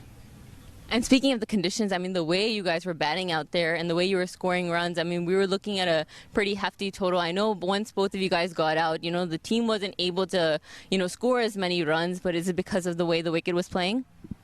I would say the wicket is a bit up and down, but I think, well, we got 157. I think that was a good score on the wicket eventually. And from yesterday's loss, you know, what was the discussion? I mean, we saw, I know you had some additions as well, but the performance, you know, coming in today and especially registering in that win. Yeah, I mean, bouncing back from the loss yesterday, it's always good. I think today we were a bit more on time. We communicated better as a team, and I think that worked well for us. And tell me just one word, you know, on Imran Khan. I mean, the way he bowled, you got a 5 for as well, and it made it really difficult for the Premium Paks to really gain any kind of momentum. Yeah, I think he's a superb bowler. He's been doing it all his years. I think he bowled extremely well and worked out really well for us, and I'm very thankful for the win. And lastly, you know, thoughts on the tournament. You know, now you guys are coming in with a win. I'm sure the boys are going to be, you know, more motivated for the next game as well. Yeah, definitely. We look forward to the next game. Hopefully we can continue to stay in the winning column and go straight to the finals and go all the way. I wish you all the best. Well, thank you so much for joining us here at the post-match presentation. We had 2 days of action. The first one, we had the Premium Indians win, then the Premium Americans. Join us tomorrow at 8:30 in the morning for more action. Well, he was phenomenal today with the bat. A well-deserved player of the match. That 51 set up the Premium Americans for a hefty total. Well, the great news is we have another doubleheader for you tomorrow. So tomorrow, December 21st, up first in the morning. The premium Indians will take on the premium Afghans, who we have yet to see in this tournament. The Indians winning convincingly this morning against defending champions Windies. So that'll be an exciting one. Obviously, Kieran won't be in here with me tomorrow morning. He'll be out there on the field. And then in the afternoon, we're going to see the Aussies for the first time taking on the Windies. So tomorrow morning, Indians versus Afghans. You do not want to miss this. Have a great evening, everyone, wherever you are listening and watching around the world, and we will see you tomorrow.